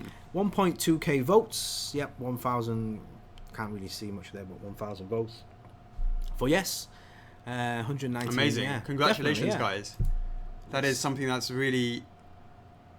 If you go by yes votes, you can actually... not percentage, you just go yes votes. Yeah. Yes votes. You can actually see, probably... Does it tell you exact numbers? No, it doesn't. Huh? It doesn't actually tell you the actual number. Does it not have the position? In terms of what? Why is it not moving? It's there. This is number 1. Oh, right, yeah. Yeah. Just by looking at the yes votes, yeah. So Pokemon. So in terms of the yes votes, Yeah. it's the third best one. Yeah. I mean, that's behind some top tier numbers. They've got Pokemon and All Might, MHA. But by yes votes percentage. Well, that doesn't make any difference because you can have 2 people vote in a one person vote in a vote in a TT be yes, and then 100%. Yeah. So that's not quite an indicator on that, but in any which measurement that you decide to use it. Yeah. In any which way, last Airbender sort of avatars sort of getting up there. That's pretty cool. So, the I'm done yet. Oh, really?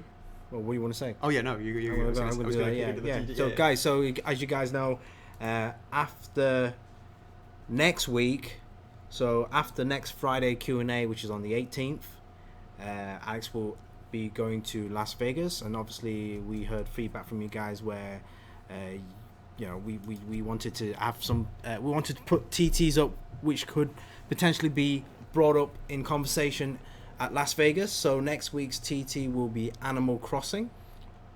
Heather Partridge, just to let you know that I used to run Gaming Heads, and I actually worked on that Mass Effect line back in the day, long time ago. About 2 years ago I left that. So in terms of would F4F be doing Mass Effect, the answer is no. We have a great relationship with Gaming Heads for obvious reasons, and so F4F would never be looking at that, just for your reference. So, sorry, Charles. Yes, no worries, no worries. So yes, next week's TT will be Animal Crossing, and the one after that will be Vagrant Story. That's right. That's right. Normally you have a third one. Do we want to do that now, or just want to get through these 2? Let's get through these 2. All right, sweet. Let's get some serious stuff done tonight. Right. From last week's episode, hashtag F4F Bidner. This is what we're talking about, guys. When we do a hashtag, you have a chance to win 500 reward points. So last week, hashtag winners, there are 4 winners. They've already been chosen, so we will announce the winners on the stream right now. All right. Yeah. We're going to kick it off with 4 winners, and the first names begin with the letter G, H, M, and L. GHML. GHML. Are you a GH, an M, or an L? Let us know in the comments, because you will be getting in there for a chance to win 500 reward points. GHML. All right. The first winner is Gabriel Gutierrez. Congratulations. The next one is Hobie Ison. Congratulations. The third one begins with the letter M. There's quite a lot of M's there. Yeah. And it's Michael. Right.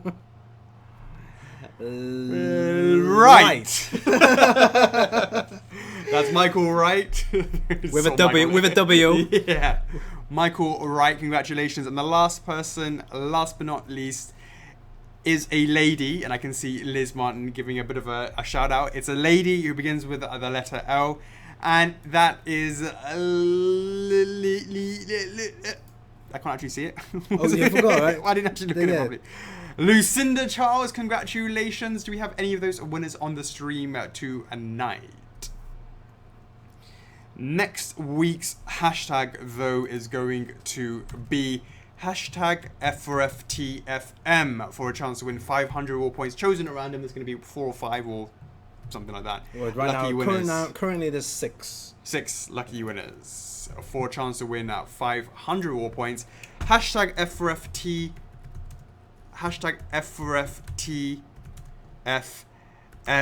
for a chance to win 500 reward points. That is absolutely correct by Jesse. Adam's got it right. Joshua's in the house. That's correct. That's nicely pinned to the top.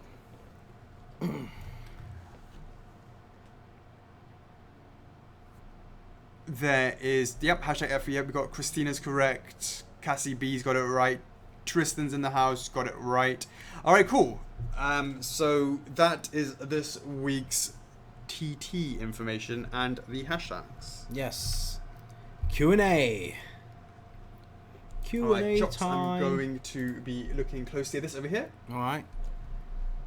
And then you let me know if there's something that I need to...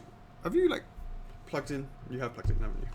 Yes. Okay, I was going to say... Why is it? No. Yeah, normally... Yeah, I was thinking, because normally it would be showing it. All right, here we go, guys. We're going to kick this off. Giovanni Colmorio, any news about Kamina? Kanako, if you're still on the stream. Kanako.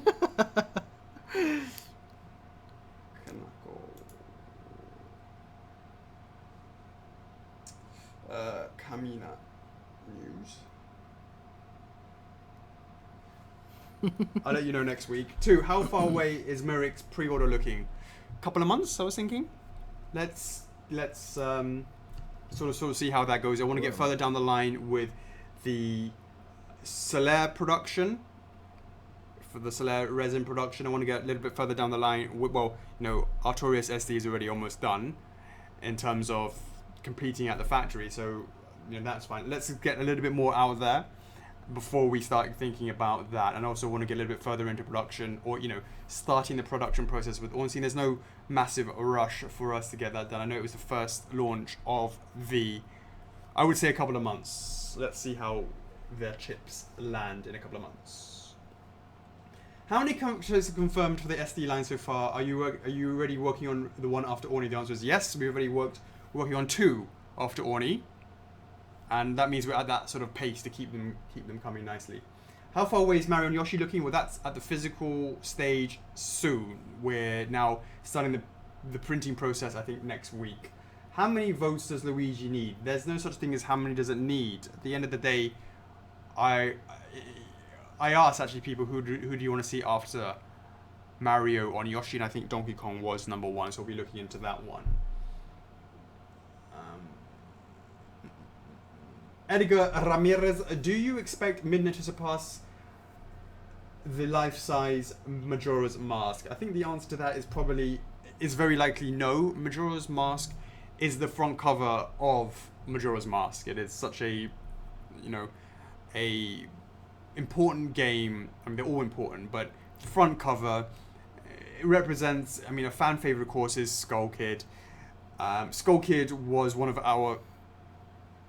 our second ever Zelda piece, and that received a lot of attention over the years in terms of people bought it at the time, and then it's been a very sought after piece afterwards. So that, plus the fact, of course, it's the front cover of Majora's Mask, really means that it had a lot going for it.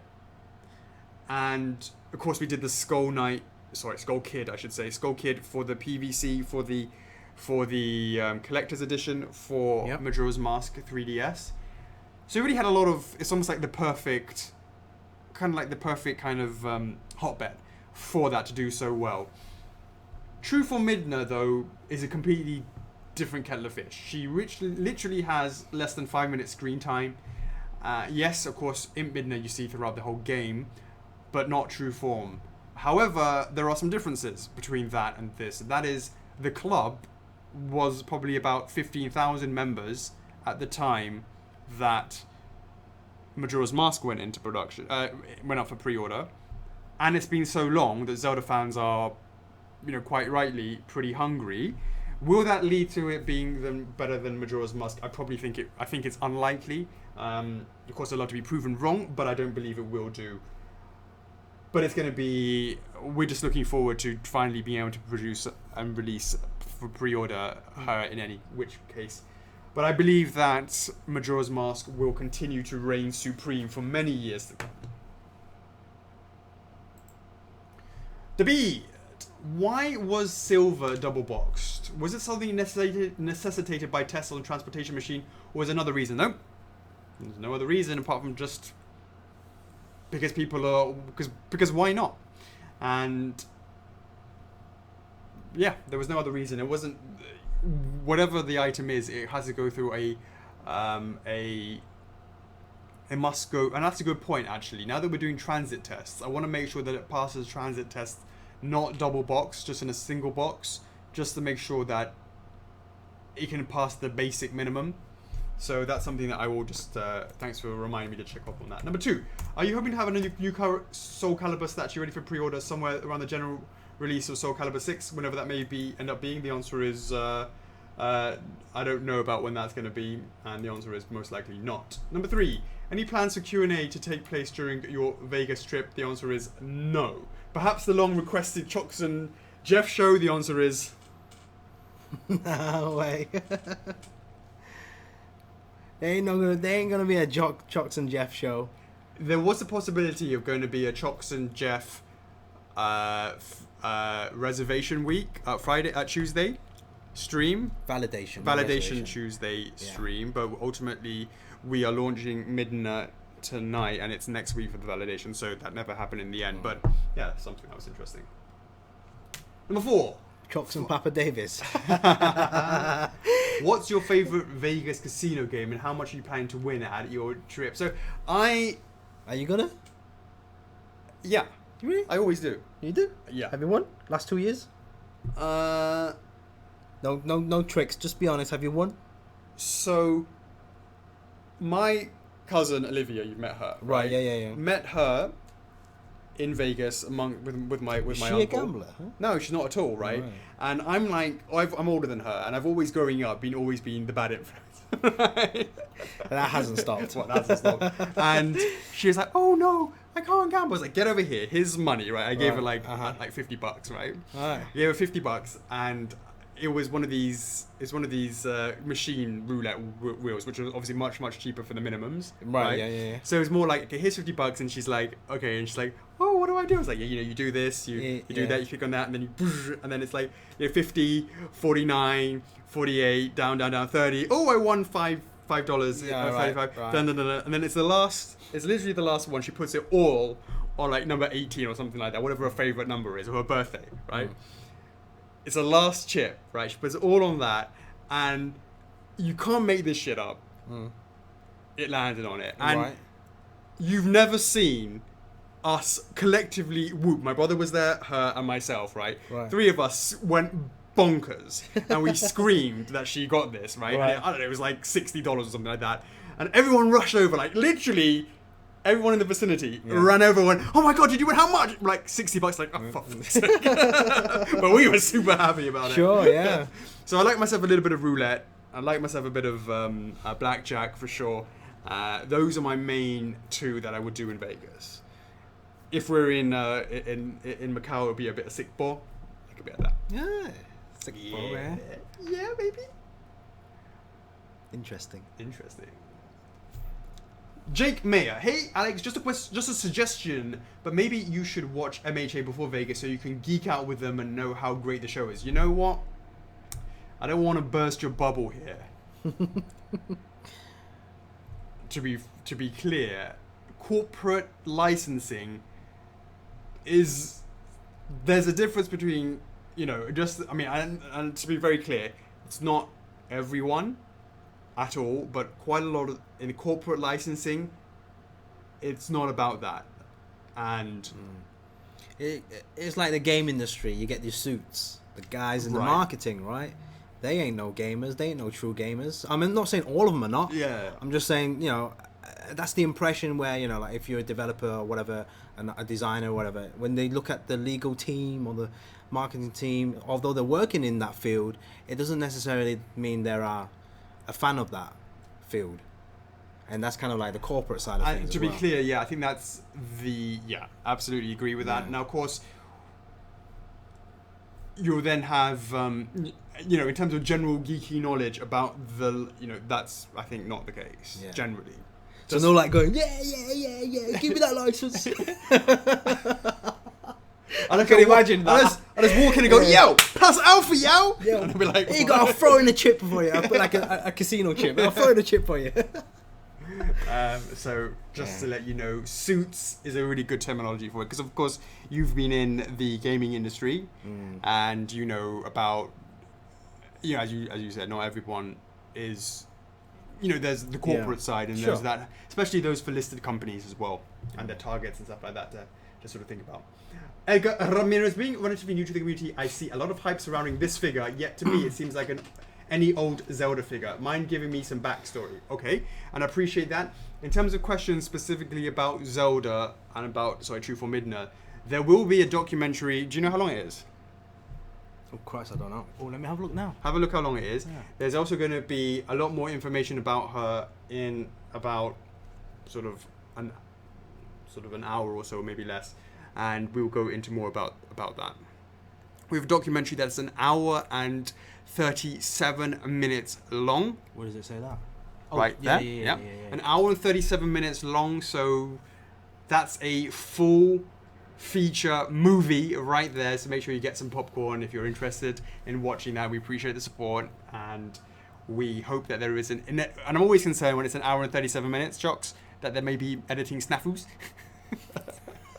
The better not. What was that? What did we do it with? What was the one that we totally messed up with? Was it Guts? No, it wasn't Guts. It wasn't Guts. It wasn't Guts? It definitely wasn't Guts. It was later than, probably Alucard, to be honest with you. That far back, I think it was. Please no. Don't do that. Don't jinx it. Colin Warcholik, when are you coming to a Canadian convention? The answer is most likely never. We didn't have a very good experience at NYCC, probably because we didn't know what we were doing.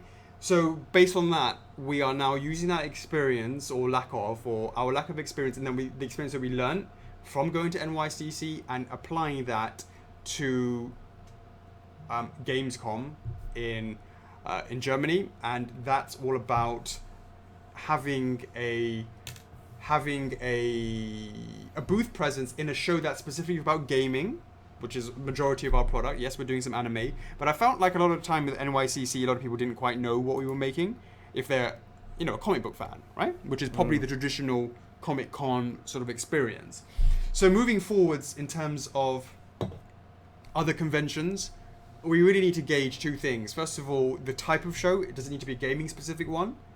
What effect does that have? And secondly, it's about how many can we sell PVCs there as well to sustain the business of going, because we didn't know what we were doing, but ultimately it was quite a financial burden going to NYCC because we're not local, so we have to fly out there, we have to find warehouses to put the stuff there, bring them in, hotels, the whole shebang, and it's pretty difficult. We are going to be doing one in Hong Kong for the sole reason because it's next door, and it's, as in we just sort of go over there. So that's, again, that's another punt for us as well. The jury will be out this summer when we actually go to these two, and then we'll see, is this something that we should ever do again? Because let's face it, NYCC was our first ever convention. We've never been to any one since, before, and that we were, it's been 13 years, 14 years before even doing it, so it's not like we needed to do it, if that makes sense.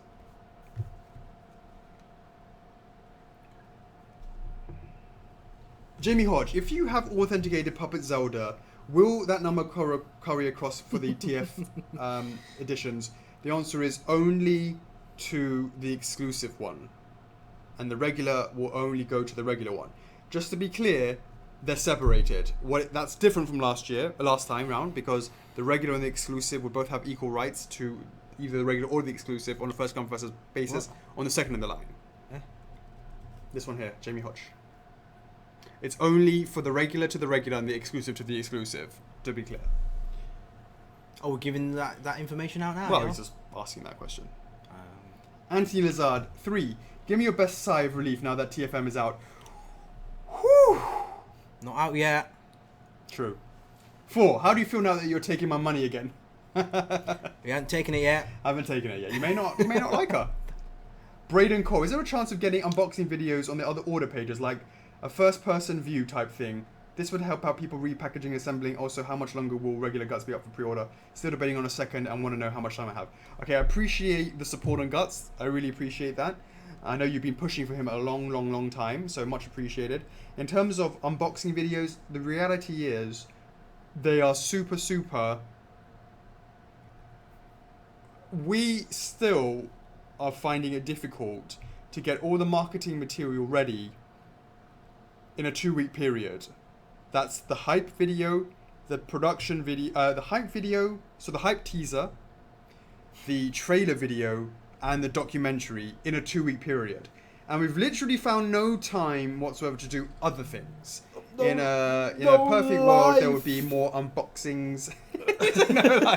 Unboxing videos, there will be more production videos, all that sort of stuff. Unfortunately, I mean, guys, we do want to do that stuff. You know, the unboxing stuff, the measurements on the website, the guides, you know, like really simple stuff, you know, instructions, all that stuff. We want to do a lot of stuff. And also, to be honest with you, to be on the product page, it would only be way after it comes out because we don't have the packaging by then. And at that stage, we'll be considering whatever we're making a pre-ordering at that time. So it's kind of like a vicious circle where it's really tough to do that. Of course, the alternative is just to hire more people to do that. Well, okay, thanks, but yeah, we'll do that when we take on Disney or something. Yeah. And the next one is in terms of the regular one, the answer is the regular stay open all the way until production starts. And we will sort of let you guys know that. What about unboxings when it releases? That's what you're talking about. You only did it for Artie, didn't you? Yeah, we did.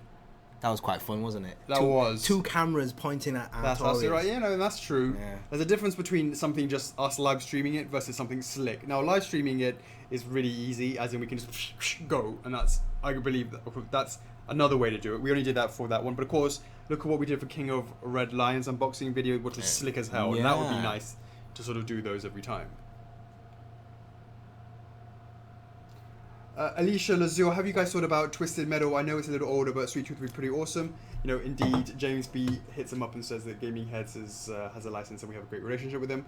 Absolutely correct. James B, how are Tails and Sonic shaping up and the next volume of Boom 8? So we're going to have more information. We've got GNF coming into the office next week to be discussing our partnership there. Sonic and Tails is coming along really nicely. I'm actually waiting for feedback from Sega. Last week was Golden Week, which reminds me... That means Golden Week in Japan, guys. Yes. So it's a holiday for a week. Holiday for a week. So this week, I was expecting some feedback, and it reminds me, I will be like, Sega! Sort me out.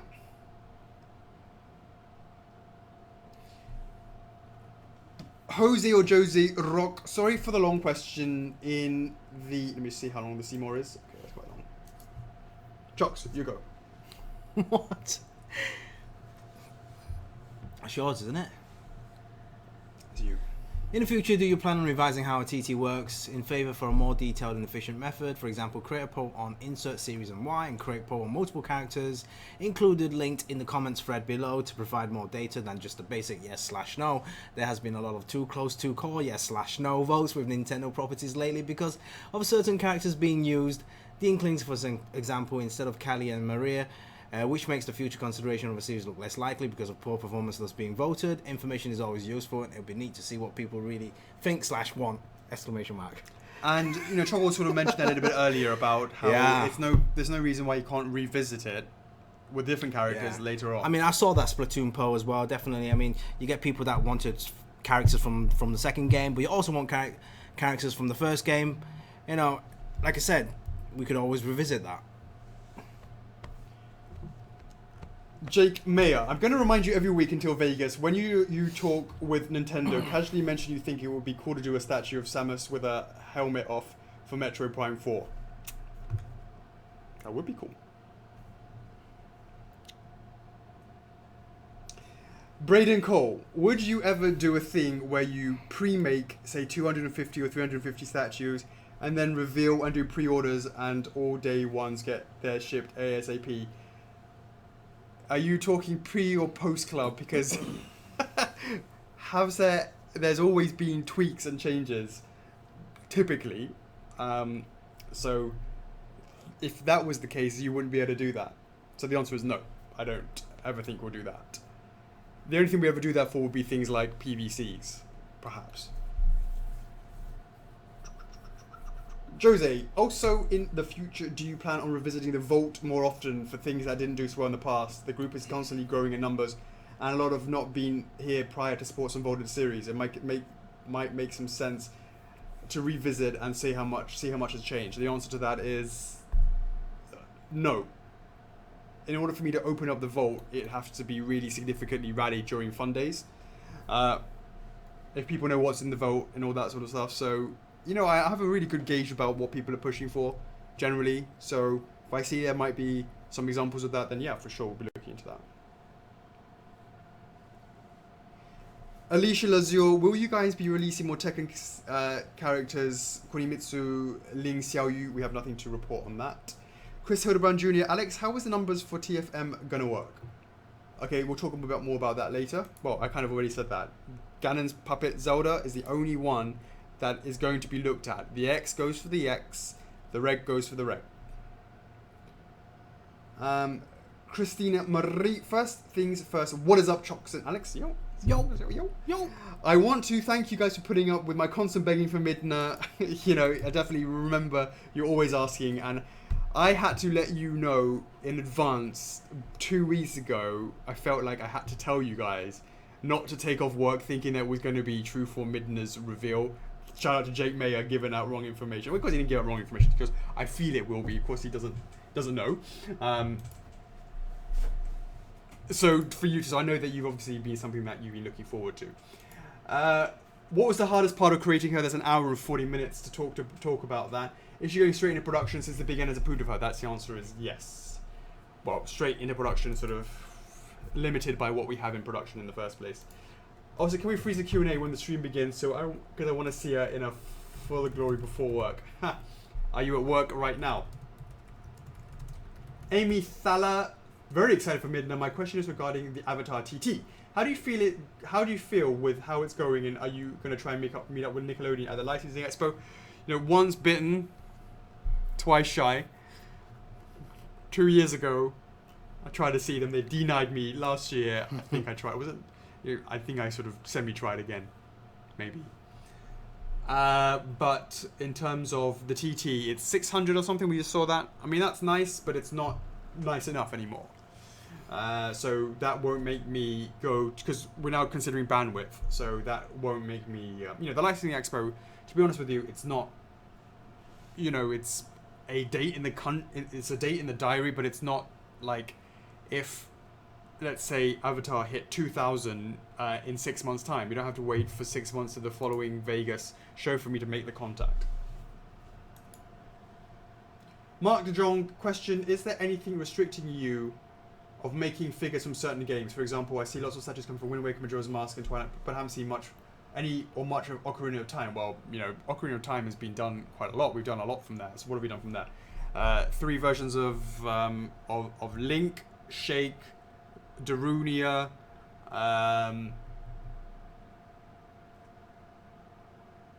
anything else?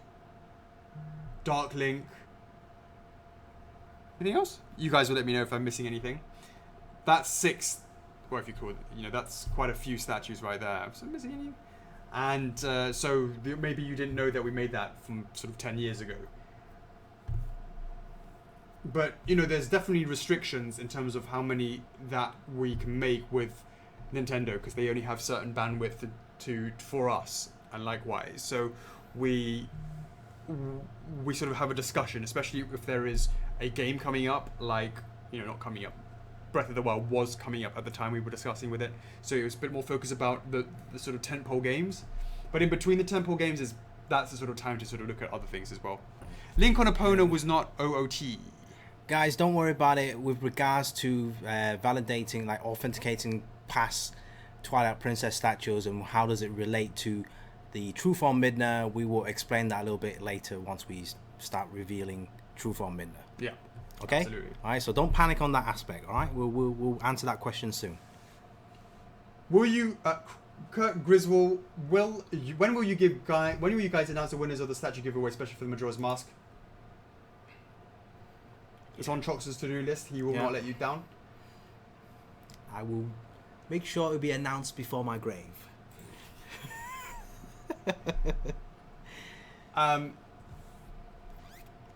You can palm that off to someone, like Phil or Miguel or something. I'll go figure that out. Okay, all right. Brenton Freely, with TFM going up for pre-order, how far is Shaker Slate? Submitting that to the big end next week. In terms of, sorry, to be clear, that's the status of it. In terms of when it comes up, who knows? The big N might say change this, change that. So the answer is I don't know about that. Randy Gerards are all remaining, but if they approved it straight away, I wouldn't put. Sorry, just wanted. If the big N approved, so we said, the moment that TFM is approved by the big N, she's jumping the queue. Yeah, and that's what happened. Yeah, she jumped the queue, right? Yeah. Now that we've got a Zelda piece, and let's say next week the big N approves Shaker Slate, we won't immediately just go straight in. She won't be the second one. That'd be crazy. So I mean, that'd be awesome if the big N said, yeah, boom, yeah, good. What we would do is I'd want to see how far along the rider link is, and then kind of estimate. Okay, if rider link's going to be in 1 year's time, 9 months time, whatever it is. Slot that in the middle. It's like nice to have one in hand. Space it out. Yeah, one in hand. Yeah, absolutely. Because if you did that straight away, there'll be a long wait until the rider link. Yeah. Randy Gerards, are all the remaining MMs coming on the boat? The answer is batch 1. The answer is no, not yet, but soon, because we just got the final bill payment from the factory. And guys, just so you're aware, we have a schedule section on our website that will have 2 different calendars. One is for upcoming pre-orders, and the other one's for estimated shipping schedules. So do check those out. Do bookmark them. I believe it has been updated the last couple of days with regards to the shipping schedule. It goes all the way up to the month of August. Do take these. I won't say with a grain of salt, but just take that as a guideline. It's always it's like a moving target. So if there's any changes, our shipping team will update that accordingly. I know some of you guys are concerned of what happened to Australia and Asia region with regards to Spyro, but once we have a more confirmed date and more confirmed information from the production side, we will update that. Okay? Yeah, absolutely. We love you guys. We love Australia. We love Canada. So Australia actually gets everything first now. They're our guinea pigs. Right, but that's still a kind of a new concept for many people. Sure. So yeah. Jefferson Googler, do you plan on bringing up FDL 2.0 and the Happy Mar salesman when you talk to Nintendo in Vegas? The answer is What? What's a Happy Mar salesman? And FDL2. To be honest with you, the answer to that is we've already, when we extend our license with a big N, we already have to decide then what we want to do, and then that's when we discuss.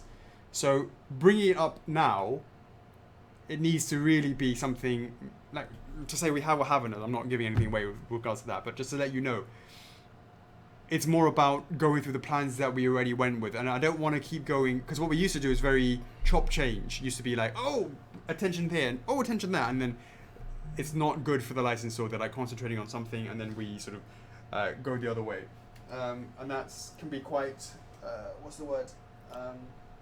Disorientating. Hey, Regis on the stream, you were asking about the Crash Bandicoot resin edition size for the exclusive. We just announced that earlier on. We have that at 675. So thanks for the support on that, guys. Yeah. 675 Regis, exclusive crash resin.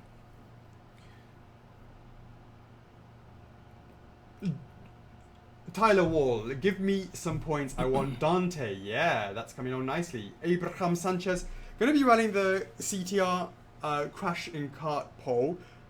But my question has to do with Coco Bandicoot poll. She's reached over 250 about a month ago. So my question is, do you think you'll do your own poll for her or not? I upheld my end of the deal. Just waiting for your end of the deal.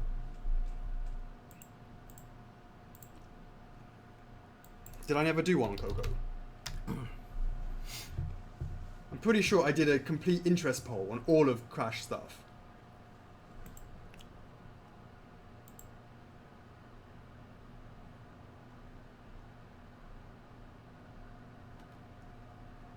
Did I not do one for general one? Hey Morgan.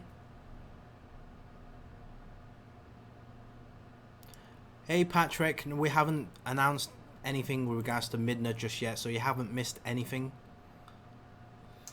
The answer to that answer is no, because I've done one, which is the supporting cast list in May 2017, exactly 1 year ago, and there I asked you who do you want to see in there, and Coco is at 662 off of my poll, so there's already some place to actually, a place to rally, to race the push for that one. Hey Nadia. Adam Algamau, any news on Kiryu? The answer is nope. 2, any news on Phoenix? Yeah, almost. Yeah, pretty much finished actually. I need to submit that. It's looking pretty much finished. 3, have you seen Infinity War yet? If so, what do you think? I haven't, Chocks. I have, but I don't want to spoil it for you. Did you enjoy it or not? That's all. That would be a spoil in itself, right? No. What if I said I didn't enjoy it? And you'd be like, oh, I don't want to go there because Chocks didn't enjoy it. I was like, I really loved it, and then you went there and you're disappointed. It's like, oh, Chocks lied to me. Right? Again. You lied to me again. There you go. So. Hey, Randy from Texas. Enough. When are you going to watch it? Huh? When are you going to watch it? Well, so no, Harvey was going to go watch it tonight. I was going to watch it with Harvey, right? But Tonight? then I heard that Harvey was going to watch it tonight, and then because his mate was going to go with his mate, right? His mate was going to go with his mate. He was going to go with his mate, right? 2 of them. Yeah, obviously with his parents. With his parents, yeah. But not you. No, of course not. No. I was going to take him. Yeah. Then I heard that he was going to go with his mate. And then I found out that it was going to be at 10 o'clock at night. I said, are you kidding me? Yeah. 10 o'clock at night for Harvey he's 7 years old is bonkers. So I'll take, so therefore I will be back to taking him. He'll be disappointed because I only found out today. He'll be disappointed that he couldn't go. He couldn't go tonight? Yeah, because he thought it was going to be 9 o'clock. Now it's 10 o'clock and he's got a Japanese class in the morning. Ah, right. So I will take him myself. Although before then, I probably want to watch Ready Player One first. Now that the cinema is going to be empty. The timing, right now, it's probably too many people. Just watch it back to back then. Two films in one day. Well, it's about the same length as our streams, back to back. I thought Infinity War was quite long. A stream and then a documentary. I mean, like, these guys have to go through that. That's true. When can I buy my Alex T shirt? It's a good point. I need to start working get some of those designs up and running. Johannes Norbeck, hi. Do you have any news about the Dark Souls SD line? The answer is yep. Hey Morgan. The Artorias will be in your hands in July. Will Artorias be in my hands when the remastered version comes out? No, the answer is that comes out at the end of this month, so not quite, but not so much longer after that. Are there any other Dark Souls updates you can share? Nothing particularly apart from what's already known. That's Mimic, and that is Anito for now. Thanks for everything. Peace out. Much appreciated. Robert Elliott, for the statuing number purposes, is the previous before TFM the line puppet zone? The answer is yep. When can we buy the official F4F card holders from Tristan? Still working on it, Tristan.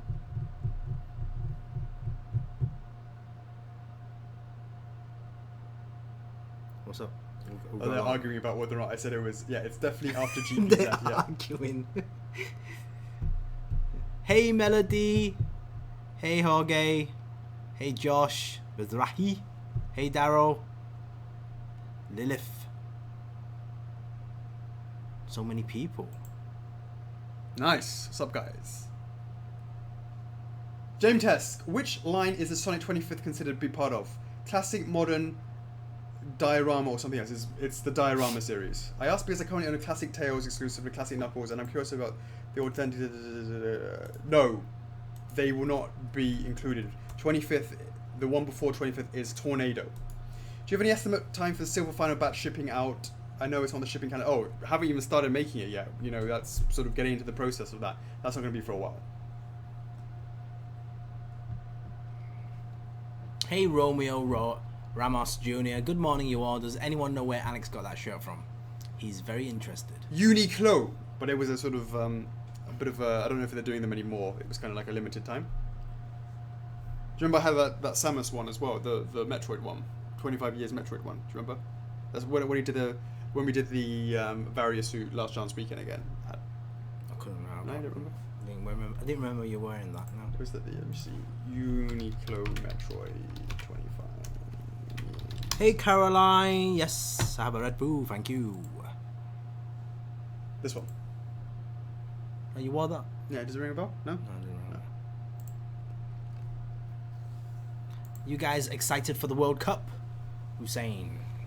It's always interesting to see how England gets on, and then you know how far they get out.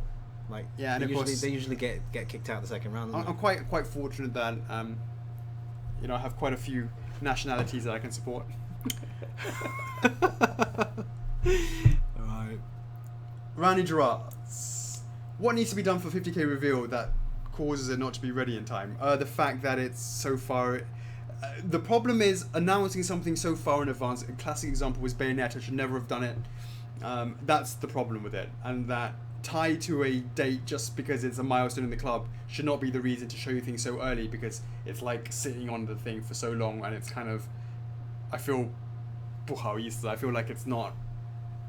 I feel a bit embarrassed that it takes so long, and it's quite visual because we've told you about it being there, and the fact that we have struggles behind the scenes to get it ready is kind of something that you don't need to know about in that respect. As in, you know, the difficulties that we've been facing with Bayonetta was not something that we would be discussing if we hadn't announced that we had the license. That's a classic example. But Bayo's legit. Bayo's legit. Denise Kipp, how are you going to be selling items at Gamescom? Will it be priced in euros, accepting IOU? I think it's going to be. We're going to figure out some sort of cash. That's a good question. Really haven't thought about that. Hey Stephanie, thank you. True Form Midnight will be your first F4F.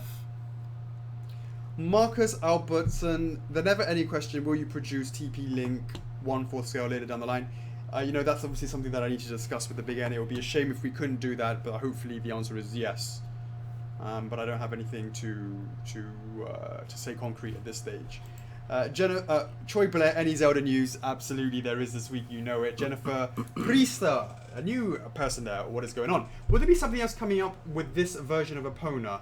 I don't care about the pose or anything, just colouring and markings. I want a Legend of Zelda statue for my collection, but I'm very specifically looking for something with this Epona. Since my current Legend of Zelda collection includes a small art print and the answer is we will not be making more, if that's the question, of a Link on Epona, that version. There's only a Rider Link, which is not Epona because it doesn't exist.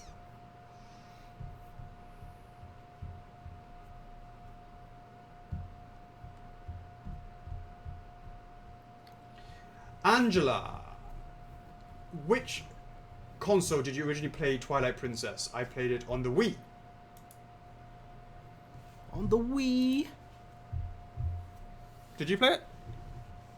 Back in the day? Back in the day. But was it on the GameCube? Hmm. On the GameCube? Hmm. I did mine on the Wii.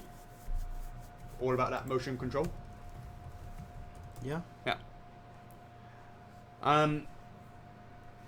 Did it make any difference to your opinion on it? No. I mean, I just, remember playing it back in the day and really enjoying it. Troy Blair. So, with the recent poll that Alex has put up about cancellations, have you guys heard about getting the product into physical mode and into factory? The answer is no. we're not going to start making them ahead of time. Someone else also asked that, and the answer is you have to consider that there may be changes. Nana say, hey guys, so we have Wolf Link and now we're getting Trueform Midna. When are we getting a 1/4 scale Trueform Link? The answer for that is, why would it be Trueform Link? His name is Link. I think you were being cheeky about that. I'm not a huge fan of this naming decision. It is fine as a nickname, but it doesn't make sense as why it does for Midna. I hope this can be addressed before release. The answer is, well, we're calling it. All I can say about that, it's being named Trueform Midna off of the poll.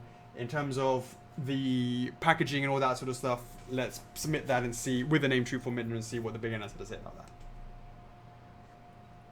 Angel Denise, any news with the Shaker Slate? The answer is, it is being sent to the Big N. Uncle Scabs, I think Monster Hunter World could use the F4F treatment. Appreciate the vote of support and confidence in that. Much appreciated. Mike Lazinski, why such a long time between drinks for Zelda? Drinks? Long time. PO? I guess, yeah. You know, because one of the things that we wanted to do was make sure we had approval before we showed it, so we didn't have those issues which we had for Majora's Mask and, of course, the Various Suit, where we had to make changes and took longer than expected. Here we are 2 years afterwards with Various Suit and having to put up the price as well, just because it, as an example of what happens with that. Show me that AMI PVC. That's actually coming along very, very nicely. Michael Lai, so how does licensing work? Are non-licensed pieces illegal or hard to say? How does it affect the pricing of a piece? Okay, well, under no uncertain terms, categorically, non-licensed pieces are 100% illegal. It is copyright infringement, and it is subject, and you are, if you do it, it's subjected to, copyright infringement, and you can get sued for that because you're illegally making money off of somebody else's intellectual property. So the answer is, under no uncertain terms, categorically, it is 100% illegal. Does it affect the pricing of a piece? Of course it does. I can tell you, licensing goes between 12 and typically between 12 to 20% of the SRP goes towards the royalty. So yes, of course, it makes an impact on the pricing of a piece.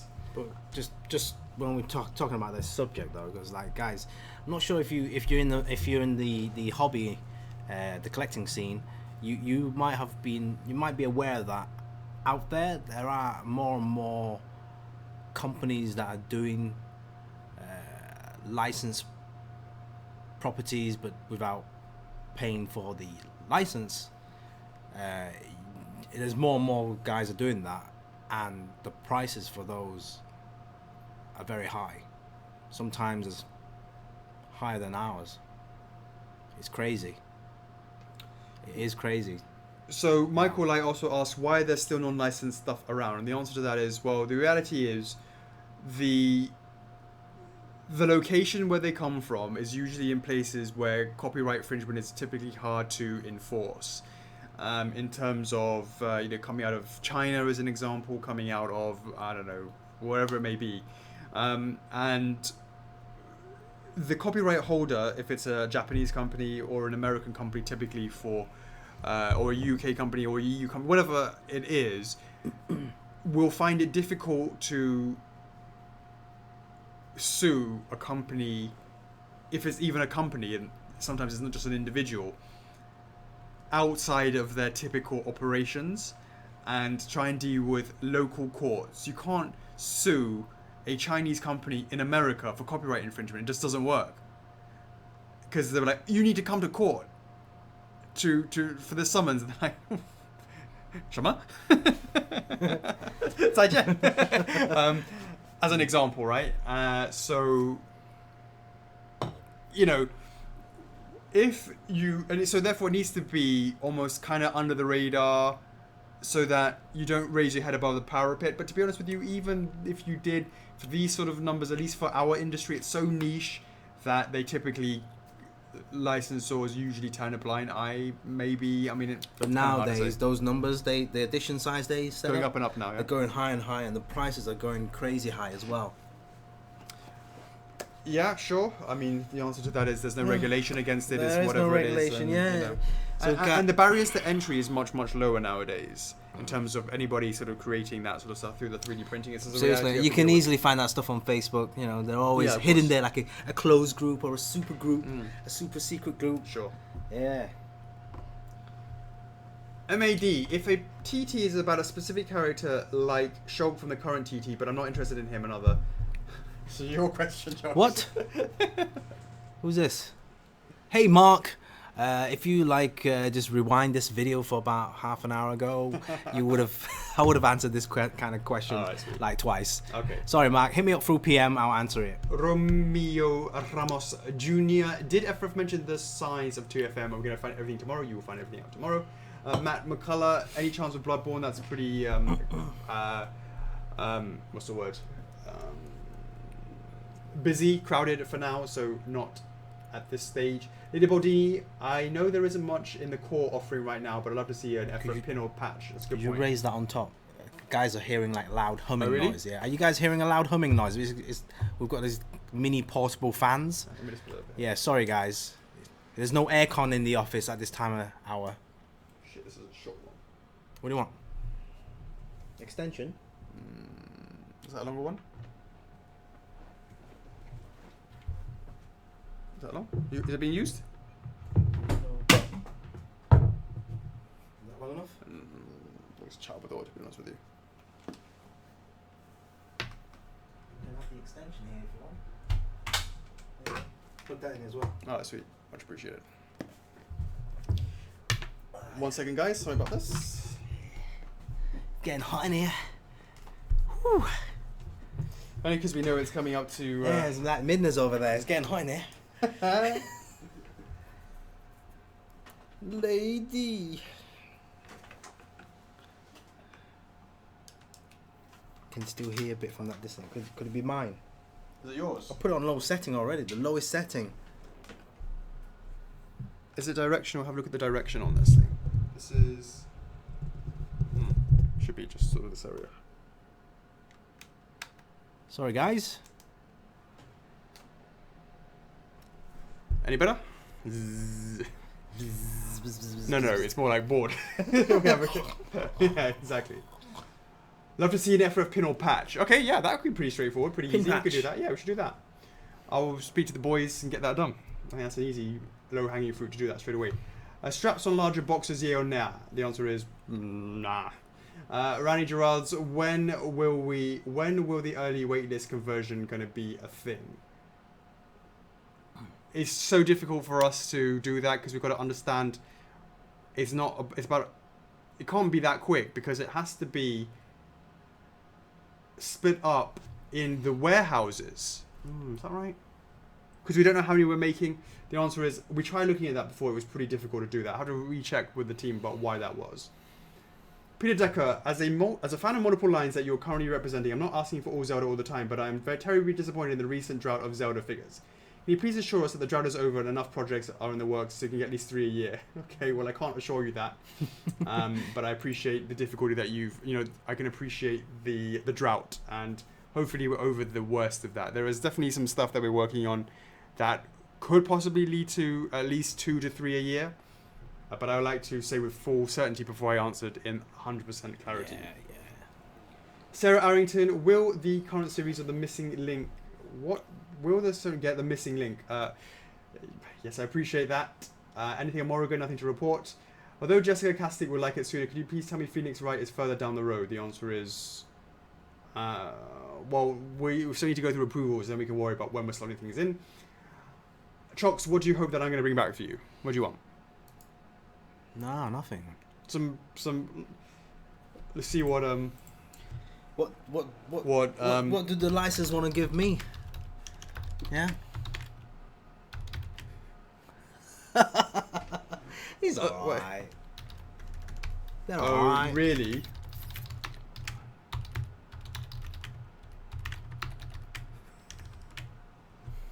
It wasn't that bad, right? It's Better than Yeah, I know exactly what you're Then going to for before sure, you yeah, even I'm touched saying. anything. Yeah. Exactly what you're going to say. Josh Mizrahi. So now that the TT for 2B in near has surpassed 1,000 yeses, will you be making moves towards potentially acquiring this amazing license? It's complicated.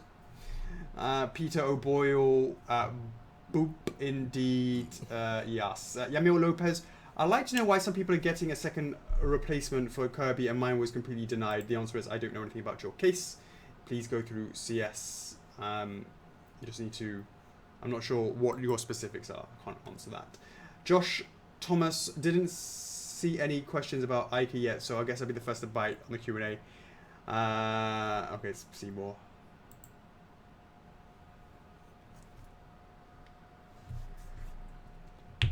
Asking about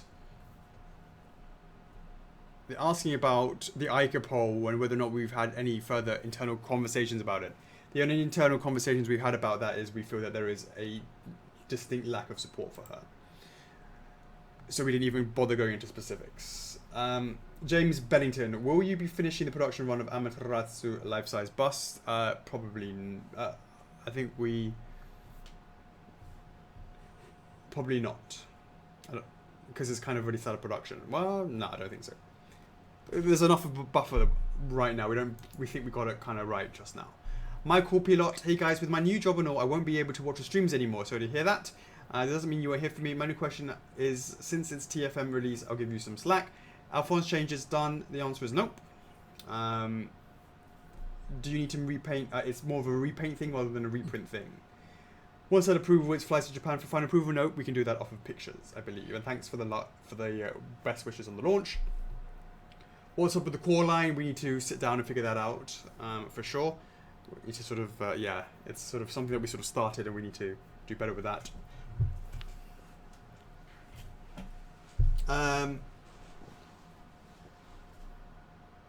Jose Rock. Can you shake that question mark block to see if Tingle will ever be made? I'm tired. Wowzers, outlook is good. Wow. Wow. Gabriel Gutierrez, who actually won 500 award points, so congratulations from last week's hashtag winner. All Tekken questions. Same as Hobie. I believe Hobie's in the stream as well. Oh, nice one. How soon will Law be reopened for PO? Well, we just actually sent that for approval from to Bandai Namco, and once we get that, we will open it up again then. My understanding is that all waitlists should convert, so for those that are on the waitlist, will they be given the payment plan options as originally planned since it's reopening? The answer is that's a good question. We'll have to worry about all of that when we do that. What's the possibility of Tekken X converting? Well, probably high, I would say. Can we please get a peek of how Dracula currently looks? I would appreciate that. Oh, that's a good point. I need to get that sorted out. It's been a bit of a pausing on that. What? Dracula. Yes. Yasmin, maybe it was asked already, but has Hilaire finished production? The answer is nope. We will be sort of shouting that throughout the club if that was the case. Alex Hughes, recently it seems that the main reason delay happens is due to delays happening with other figure production, i.e. Spyro delays by Silver. Yeah, that's absolutely right.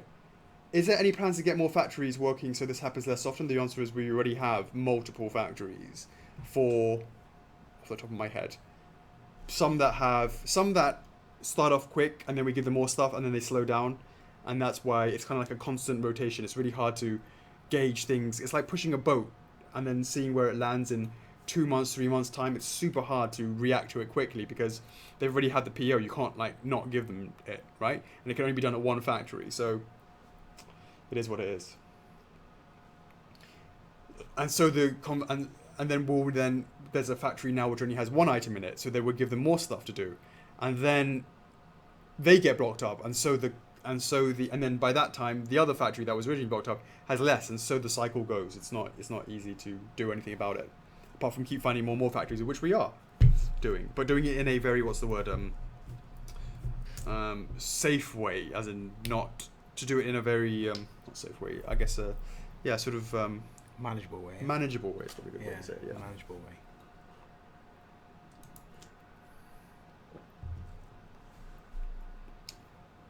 Ronnie Gerards. So you're keeping the PO for Guts open until it hits 1,000. How about an estimate stock indicator? Then people who might see there are less than 100 remaining or more likely to order. Okay, if we get to less than 100, I'll be telling you guys very clearly. But I think that's not going to happen. If it does, though, I think that's a great idea. Shout out times, bada bing, bada boom. Shout out to Lisa Wyckoff. How's it going? We got Rani Gerard in the house. Christina Marie. Really great that she's got a shout out because, of course, it is TFM this week. Alex Hughes, how's it going, mate? How's your trip to Japan organizing? John Morales, how's it going? Brendan Rastello, one part of the Rastello brothers. Shout out, lovely admin. We got Rafael Conefal, how's it going? Michael Light in the house. Derek Baker, what's going on? One of the OG Zelda supporters. And Tyler Odom in the house, what's going on? Ronnie Gerards, if a statue is delivered and it has some issues, would it be possible to have it repaired by someone depending on the size of the issue instead of receiving a replacement, or is sending a replacement cheaper for us? The answer is we don't have, and maybe that's something we could do in the future, almost like we don't have guys that are local to people to send the stuff to.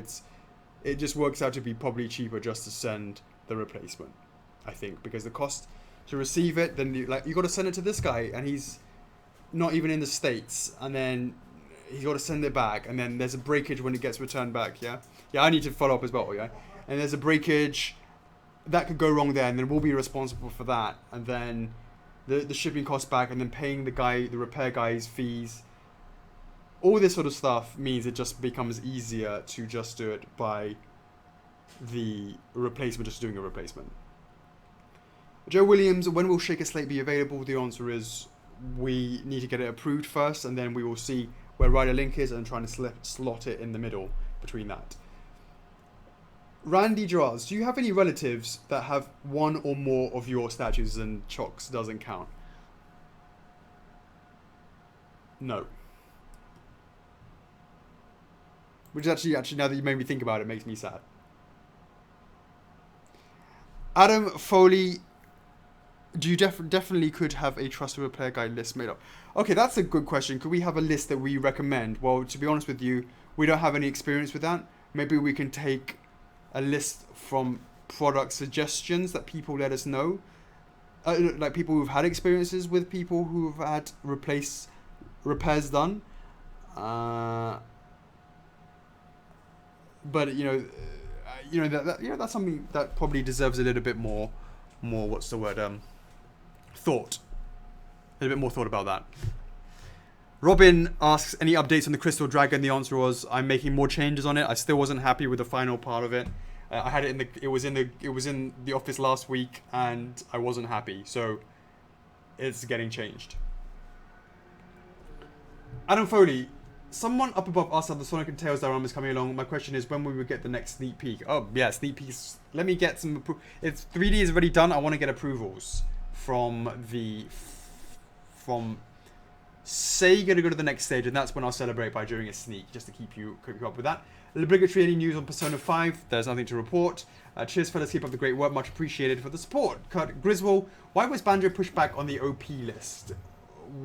On the PO list? Was it Rare, or was it you guys who pushed it back? Any chance he might have a HD game coming? The answer is no idea about that. There is a Rare asked us to delay it to the 20th anniversary just because it made sense to, because they will be, obviously saying, hey, it's 20th anniversary, great, and because they're promoting it themselves in terms of just celebrating its 20th anniversary, it made sense to have this Banjo figure as part of that celebration. So we were like, we're only a couple of months away from that, so why not? Indeed. Matthew L. Sharp, shout out to the law. With 2 weeks of hype, we know we're gonna be inundated by HMS posts. What is the line from posting hype to posting spam?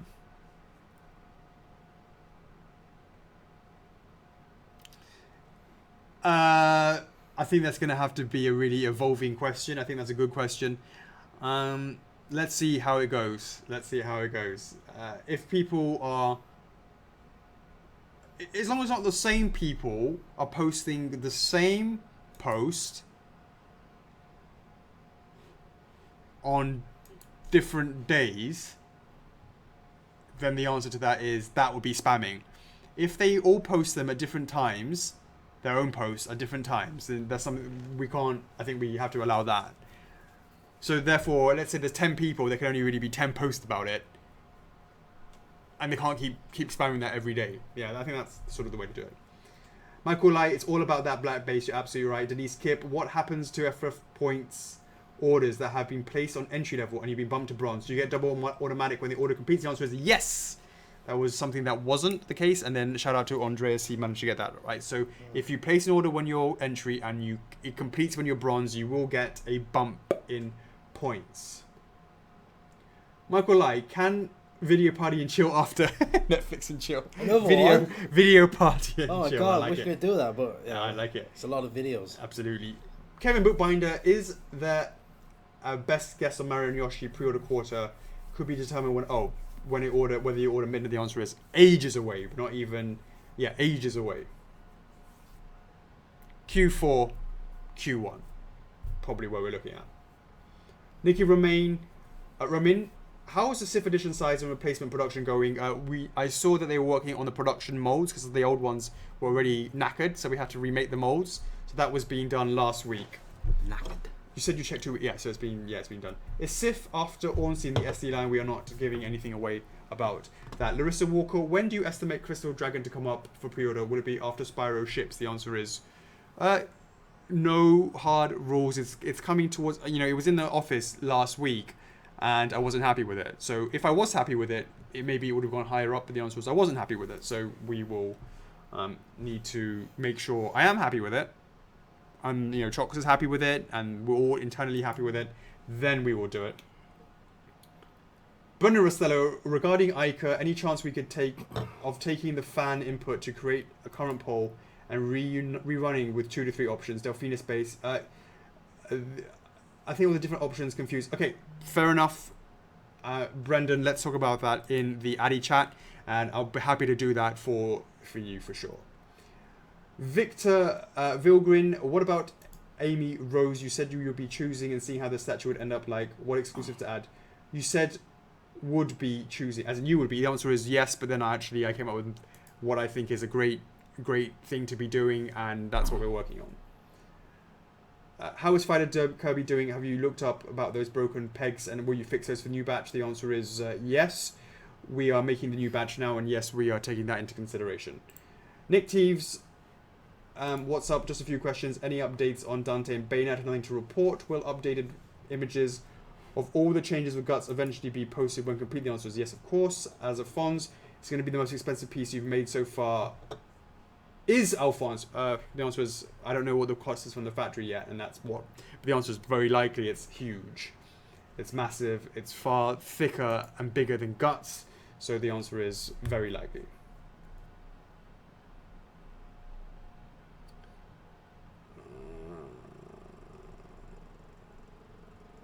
And what's the update on sending him after sending him to Japan? The answer is we got back some comments and we're working on those right now. If you were to do a Berserk prop trinket skull... Oh! Which reminds me, Chocks. What? Tippy tap tap.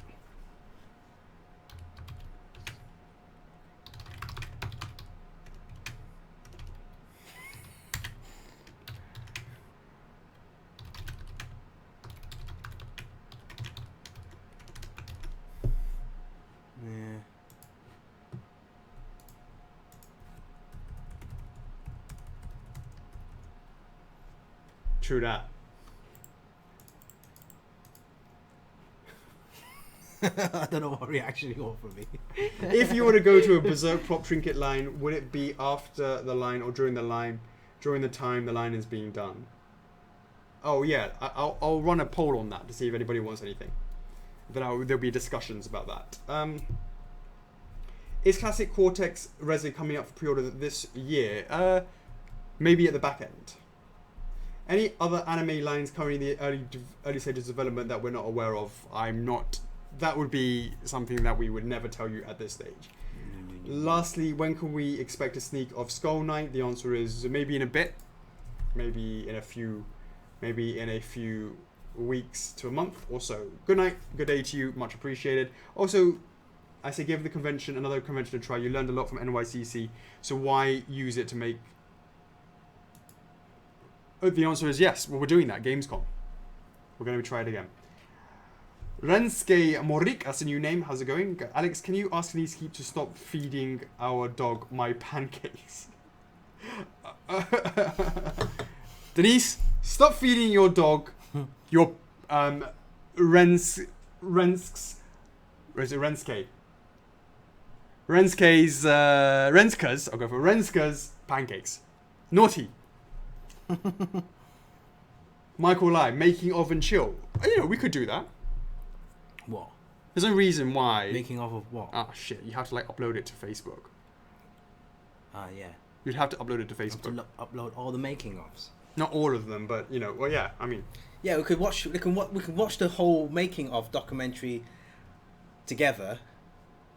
It'd be cool if we could actually just speak into it, like a commentary, or react. You know, like you commentate your own movie, right? Yeah. Yeah. This is the bit where we messed up and we went cut. That'd be quite cool. Yeah, it would be great. Maybe on YouTube. The director's cut, yeah? And then You got to keep swapping between the audio files. Yeah, because normally, like... Well, you don't have to. You know, like in the films, it's like this audio track is like... It's usually quiet. It's usually quiet. Oh, no. Sometimes you have literally like every single scene, Mm-hmm. and they're talking all about it, and Yeah. you swap between the... Oh, they can. Yeah, that's true. They can do that. Yeah. The soundtrack, I should say. And we're in the bottom corner going, yeah, you remember what you did there? Yeah. That'd be funny. Philip Essinger, when will Zero be up for pre-order? I'd probably say, you know, it's pretty much done. We obviously wanted to give HMO a chance to do theirs, and, you know, shout out to them. In terms of our Zero, that's going to be, well, as I said, we wanted to let that sort of go through, and then we will do ours. So how long is go through? What, 3-4 months, something like that? I would say it's probably a good idea. Adriano de River, how are you so amazing? How are you so amazing? And off of that, done. Guys, it is time to do all about that Midna. Would you do us the honor and sharing this out, letting people know? Oh yeah, who that? do we 4 people at next week, or do we do who that? Guys, Yeah. We'll ask these guys. Yeah, you let us know. Let us know if you want us to do who that now, and then we do the Truth on Midnight afterwards, or you want us to do the who that next week, where we choose 4 winners, and we just jump straight to the Truth on Midnight right now. And just scroll up on your side, please. Oh. Just to sort of see whether or not if I'm behind or not. If you would like the first option, which is bypass who that, give us lots of hearts. No, because the reactions stops all the. Oh right, it stops your side, right? No, and it stops your side as well. Does it? It's fine on my side. Look, you see. Look, Just type. What was it? What we should type? Type what? Just 2 keywords. 2 keywords. Midna. All right, Midna or who that. Midna. So we skip who that, or you want to do who that instead. So it's like when people are writing it just stops. Yeah. Just write. Don't skip tradition. Don't skip tradition. Who said that? Patrick. Yeah,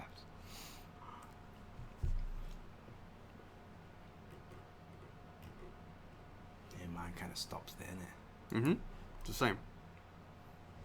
So I have to keep refreshing to see how it's going down.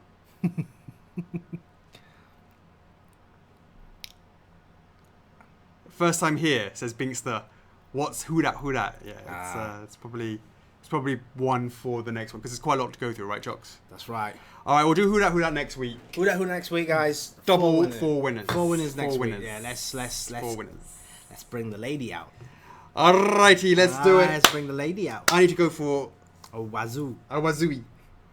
So, Chocks, I'll be right Right. back. In the meantime, can you please ask people to get their asses in? Yeah, get your asses in. Oh, that's nice. It goes green. What goes green? That's normal. I know, but I've never seen it actually. Alright, guys. We're going to wait for Alex. He's going out for a poo-poo. So, let's have a little one-on-one. Not ready? Why are you not ready, Adam? Alright, guys. Seriously, if you guys want to go to the toilet or whatever it is, yeah, go right now. We'll probably start doing this in about 5 minutes time. It's going to be a long one. We believe it's going to be a long one because we're going to go through all the information, different versions, different pricings, explaining what we will show afterwards, and then yeah. So if you've got any, if you need to go out and get a snack, a quick drink, this is like a interim break. So go out there now, do whatever you do, 5-minute cigarette break or anything like that, or get out of the meeting, or take the dog out so you won't be distracted during the stream. We will be here waiting for you.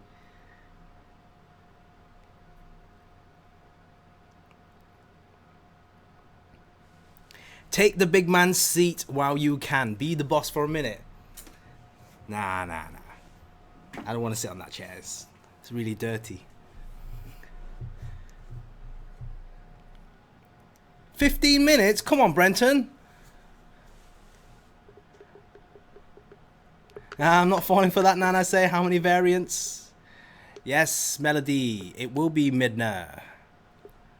We can't wait to show it to you guys. Obviously, this camera's a webcam, so it's not really going to show up. It's not really going to pick up all the details. So do check out the documentary after that because it's going to be really, really good. Oh, why did the video stream?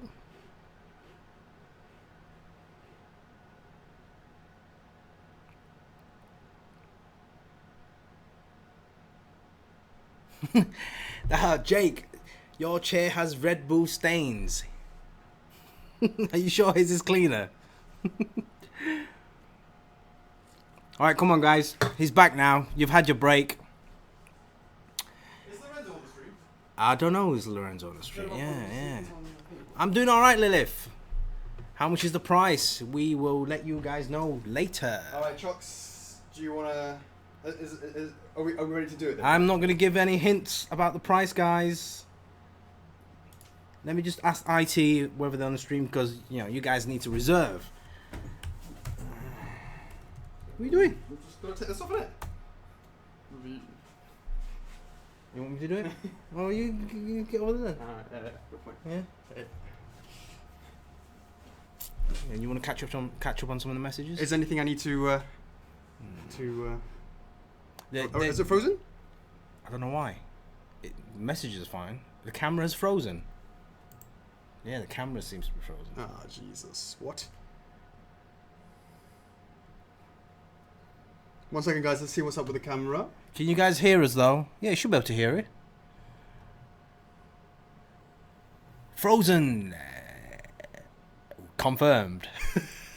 Disney. It seems like we've confirmed quite a lot of things tonight, apparently, according to you guys in the messages. So, next week's TT poll is frozen. I didn't break anything, Angela. What? Where the hell has it gone? All right, Kim can hear us. Angela can hear us. Yes, Vincent can hear us. Brenton is guessing the price. Femk, I can hear you fine. I don't know why we froze, but that is really strange. I've just changed it just to the black screen for now. Let me just get that sorted out so I can improve on that. Camera is being sent to the Twilight Realm. Probably because you smashed into it earlier, didn't you? I didn't do anything. You drop kicked it around the bloody office. Okay, well, we're still here, guys. We haven't left, but nah. What now? I'm glad the camera's buggered up now, not during the the announcement. Oh, Jesus. Hold on, let me just unplug it and plug it. Maybe we should have some spares just in case for the future. Dude, your phone.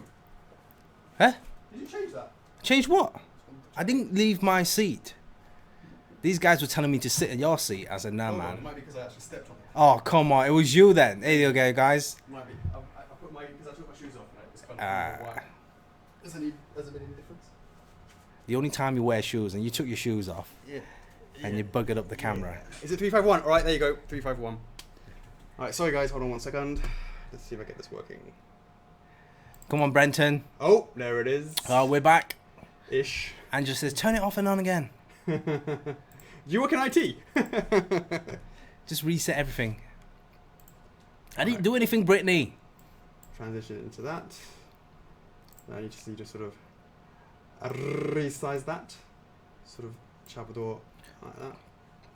Come on, these guys are working. This is nerve-wracking. Come on, guys, I know, share I this feel video a lot- out. Share this video out. Feel a lot of pressure, I'm not Yeah. going to lie, Chocks. A little bit nervous.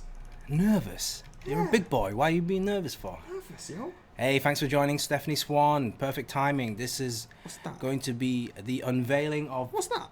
the what? That's new. That is new, isn't it? The Legend of Zelda: Twilight Princess, a true form Midna. Let's do it. Is It's everyone definitely because I nervous? stepped on it. Unbelievable. You stepped on it. I'm glad you didn't step on anything else. Yeah, I know. All right, let's do All it. right, All right, let's move that over there. guys. How many years in the making? Or when's the last time it was in? I'm not sure when Ganon's puppet, but if I'm going to put that together with Zelda, it was literally 4 years ago. 4 years ago. We started making True Form Midna. Let me just start by saying True Form Midna is something that we have been Speech. working... Speech. When we started True Form Midna, I've got to be honest with you, a lot of... I can look... Because what used to happen was Kanako used to send... She used to be in charge of CS. Old school F4Fers remember that Kanako was actually the one who would be replying at CS. And she would always forward me the replies. Because her English isn't her first language, it's improved over the years, no doubt. Chaggy, a shout out if you're still on the stream. But what would happen was she would ask me to just review her the English and I would make the tweaks, etc., etc. And as a result, I would then check it and send it back. And every now and then, she would send me people sending requests for True for Midna, and I would reply to her. And she would say to me, "Oh, what is about this?" And I said, "Nah." She's like not even a big hitter. No one cares about. I mean, we feel like she's too small. So the answer is nah. But they kept coming in. Small in presence, yeah. Yeah. So this is. I mean, obviously, Twilight Princess came out in what 2008, 2009, something like that. So up until the club, before the club, there was the Facebook page, and the Facebook page you would see people posting, "Hey, True for Midnight" in the comments, right? Now the Facebook page is very much one way, facing towards, it's facing towards the customer. The customer is very one directional to you guys, and there was no interaction apart from in some comments you would say, "Oh, how about True for Midnight?" And then maybe on the post page you could do that, but it wasn't really until the club really opened that when people could write to us directly and then give their opinion and value for it, is when we actually really started thinking that this is something that we need to be doing. We actually started working in it on 2015 October is the first time, and then we Announced it Christmas. No. October 2015 is when I first said, you know what, we're pretty much going to look into doing this, maybe. It was on the radar to really sort of look more seriously rather than totally no way, no hell, and no chance in hell. Then in 2016, so a couple of months later, we opened the club. And then having the club, a lot of people coming back to us all the time, we had the ability to see that this is something that you really wanted, and that's when it really solidified to me that we really are going to start working on this. And I worked with two guys for this. First one is Ryan Ole, and the other one is Chris Silver. And Ryan Ole, started with the bass concept, and That's it. okay, and then ultimately Chris came in and we worked on that with Chris as well for some refining, some post tweaks. But we'll talk more about that a little bit later on. I think now that's enough of a background. It's time to do the drum roll, guys. Let's bring her out, Chocks. I don't know why I've got that. How do I get rid of it? I clicked on it once and it disappeared. On my screen, how do I get rid of it? Just click on it. What, I clicked hello and then it disappeared. Oh yeah. Okay, it disappeared. No. What? Just the top. Thank you. Huh? Distractions. Beautiful. No. Alright, be careful, be gentle with her. And we're gonna be like, which hand? Alright guys, get your Screen grab shots, buttons, whatever you want to call it. Get them ready so the guys that can't join the stream, at least they can still enjoy it in the Collectors Club, so they can share it out to their friends and families and, you know, other Zelda fans as well. So I appreciate that, guys. Absolutely. All right, guys, here we go. In 3, 2, 1. No? Yes? She's looking this. Oh, no, like that, like that. It's the whole idea of looking over the shoulder, right? So. You remember that game scene? The cutscene? The cutscene when you first see her after she's been released from the power of. You know, there you go, guys. Beautiful. Let's check this out, okay? So let's start with looking into the camera. How can we get it to focus, Chocks? There you go. That's a bit of a focus there. The focus. Now, here's the eyes looking. It's both the eyes are turning. That's focusing on me now. There you go. Yeah. There you go. Okay. She's looking directly into the camera.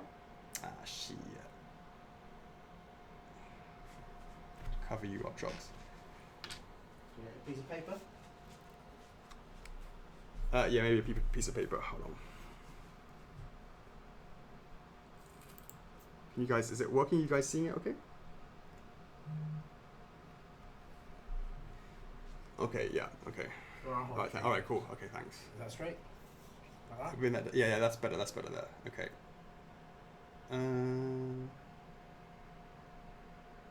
Bring it a bit closer. No, closer, yeah. There you go. There you go. All right, cool. We'll talk a bit more about the details. Maybe we'll bring it up a little bit closer for the details of that. So this is the size of her. Now she is in the 1/4 scale range. Now what does that mean? Well, everything came off of the size of Zant. Zant was the first in the range of the Twilight Princess series. And Zant is X height. And his height is whatever it was, 20 odd inches, whatever it was, right? Right. Now she is the it's annoying, I can't see the comments. She is absolutely in scale to Zant. Now there's obviously been Ganondorf, who's in scale. Ganondorf's massive and he's bigger than Zant, and in the lineup he's definitely bigger as well. Wolflink and Midna is also the size of. Oh, nice. Okay, sweet. That's how many people? 7, I guess. Okay. He is also Wolflink. The Midna, Imp Midna, is also to scale with Midna, who's also to scale with Zelda. Now Zelda's slightly shorter than Midna as well. So the entire range is in scale with each other. So what I say about that, let's have another look idea how that works. In fact, I've got a picture right here. I think it's this one here.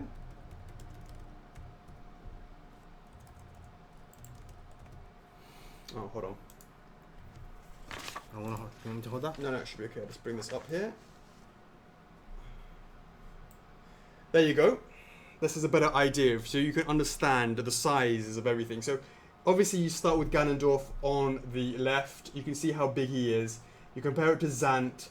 You compare it to Midna. You'll see that Midna is taller than Zelda, and likewise she is bigger than Imp Midna. And I will go through that, and I'll show you the size of Zant with Midna and Wolflink and Midna. You will see a picture of them, so you can see they look really great together based off of this chart. Have you seen this size chart before? Are you surprised at this size ratio, or did you know that? Is this a common image that you've seen before? Let us know in the comments if this is something that you've never seen before or not. But that's basically what we were working towards when it came to Zelda, to Midna herself. So, as I said, just bear that in mind, and I'll show it again when we actually show the size between the two. So let me just close that down there. Okay, now let's talk a little bit about the pose. You see her right after Ganondorf is defeated, and you see her true form. Of course, hence that's the name of her name is True Form Midna. Now, when we first started working on this pose, actually it was based with the one on the hand on the hip, and the left foot forward, or the right, her right leg forward. You probably know the one I'm talking about. Actually, that's actually in the vault, and the reason why is that's actually from Hyrule Warriors, and it doesn't make sense from the actual game. You know, she only gets a certain amount of screen time, and it's very, very limited. And the screen time that you actually get is she is on the on the hill, and she stands up and she turns around and go, what, say something, am I so beautiful, you have no words. And she does this in this she sort of stands up like that, and then you sort of see her like this, and then she turns around, and that's the sort of what we focus on for the teaser trailer. Chocks, do you remember that? Yep. Now, I just wanted to say something about this, right? She is quote unquote just standing there, quote unquote. Now, what do I mean about that? Well, that's actually really difficult, and I'll tell you why. We have statues out there. Saitama is an example. What else did we get? Saitama is an example. Guts is another example.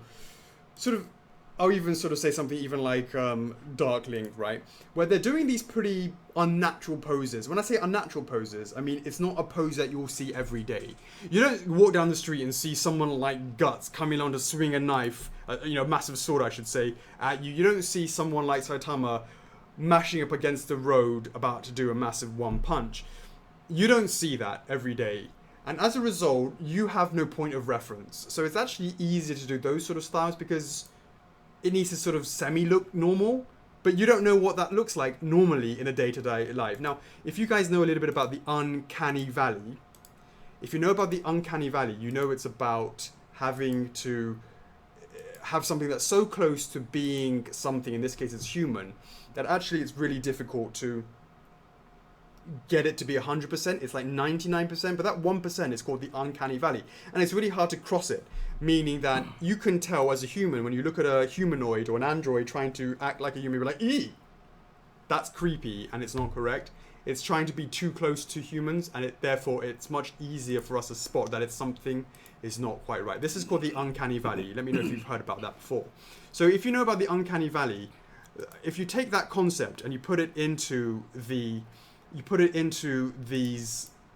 pose, you know what? This pose of quotation marks just standing there is actually pretty difficult because she's got to be in a way where she's just standing there, but it's done in a way that is natural. Now, what do I mean by that is, you know what someone looks like just standing there. You see it day in, day out. They're sitting there having a cigarette outside, or you see your friends standing and waiting in a line. I can't, look at, obviously you understand what I'm talking about. Someone just standing there is a daily occurrence. So you can tell if there's an uncanny valley of being someone looking too stiff.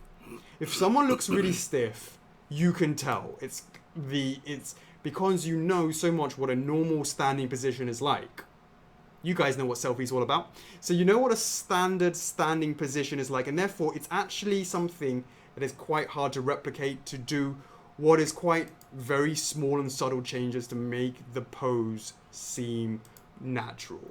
Now this pose, there are different things of movements in there that is not immediately obvious. So in order for it to not be just standing there, one of the things is, of course, as we talked about, is she's looking over her, she's turned her head. Her head is not looking straight on, and she's turned her head because that is to do with the scene from the poses from the scene, of course, as we talked about. And she is turning around. And that's why her eyes are not looking forwards, they're looking to the sides. And if I just bring that a little bit closer, you can sort of get a better idea of how that is...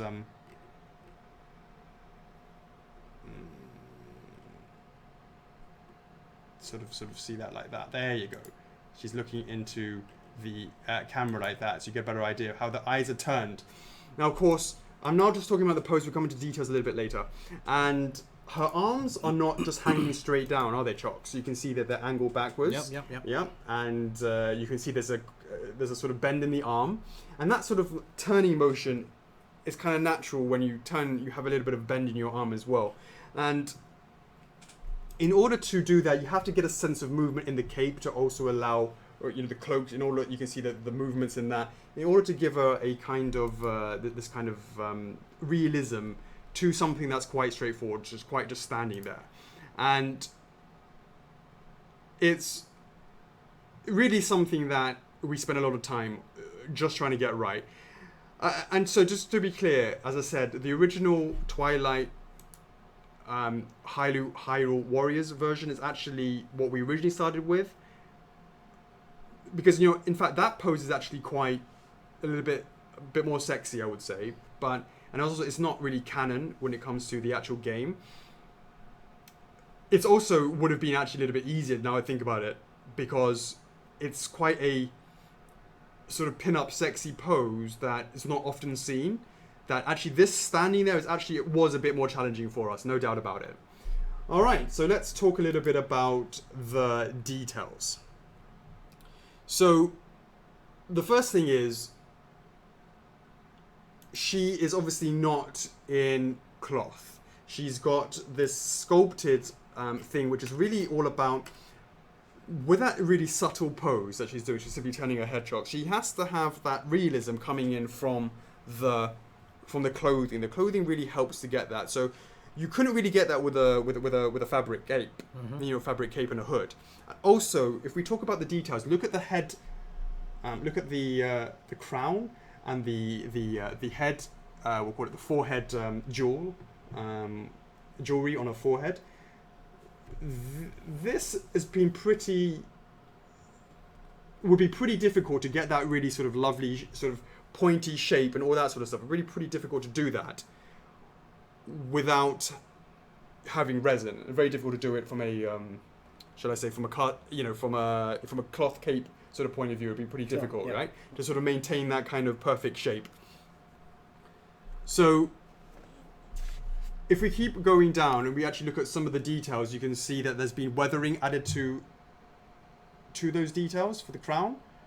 You can see that it's not just a silver color; it has a weathered effect. And if you look at, if you have a Zant, if you have a Wolflink Midna, you'll know the kind of silvery weathered effect that we're talking about. It's not just a single color looking clean; it's got a kind of weathered effect to it. Then that kind of weathering effect is going throughout all of our silver accents. So we have it on her belt here.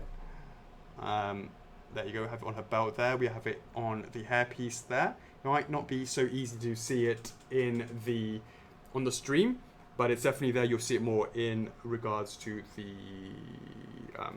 in the pictures. The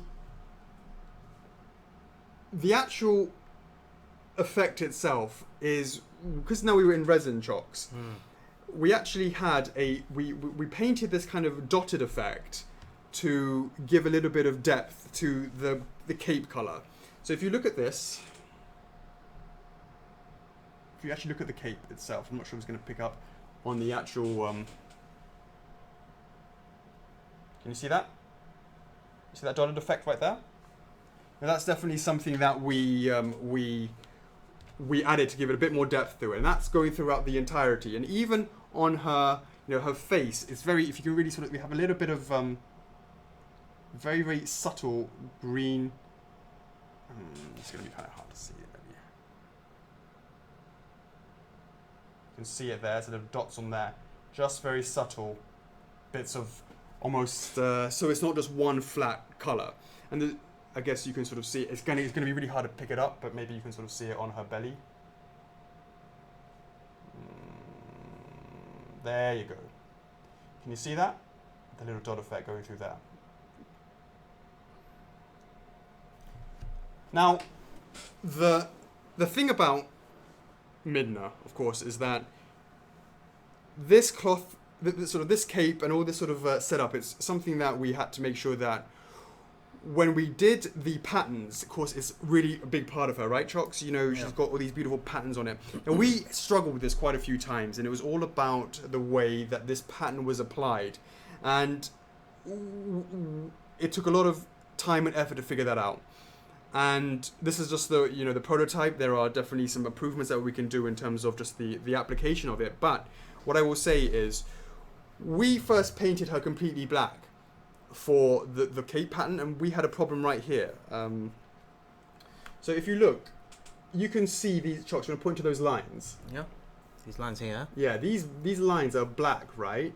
And we had painted it too black for the base color, that it was only really, if you really looked really carefully, you could see it. So we had to make it very dark gray in order to see those black lines. But you can totally really see it now. Hopefully you can see it on the camera. You know, you can get that done like that. And the answer is yes, Alex, they are decals.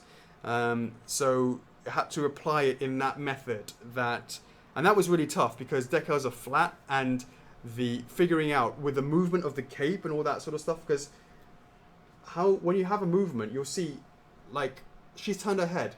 So this part over here, you can see it kind of goes sort of up and around, going the wrong way, yeah, it goes up like that, as opposed to going straight up because she's turning her head.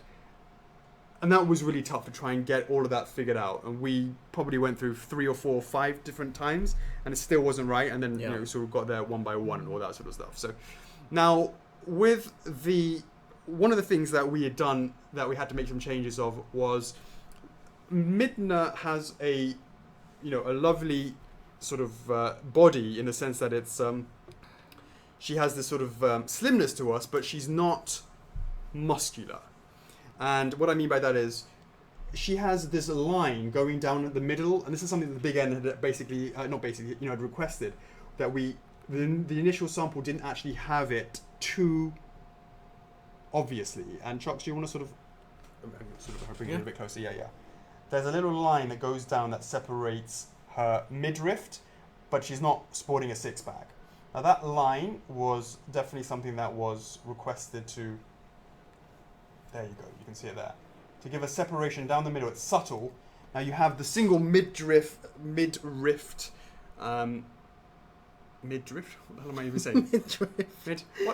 Midsection kind of line that separates between the two different sides of the 6-pack, I should say. But of course, you don't have those square shapes in there. It's not about that for her. Now, when you look at the rest of it, there are definitely some some added details going into even up to the fingernails. Of course, they're there. The toenails are there as well. But actually, I could slightly improve on those a little bit more in terms of just to make sure that they are carved a little bit more clean. We can work on that. Now the colours, Chocks, going throughout this is you have lots of sort of colours going down the edges, Chocks, yeah, that sort of pink going around the top, and that's really accurate to the game. And we'd forgotten about it halfway through it, and then we had to add it, and and there's a lot of accuracy things that we had to sort of go through. The body midline, but it's called a midriff. I'm pretty sure you call it the midriff. Tell me midriff. Midriff. Yeah, between the chest and the waist. Yeah, the midriff.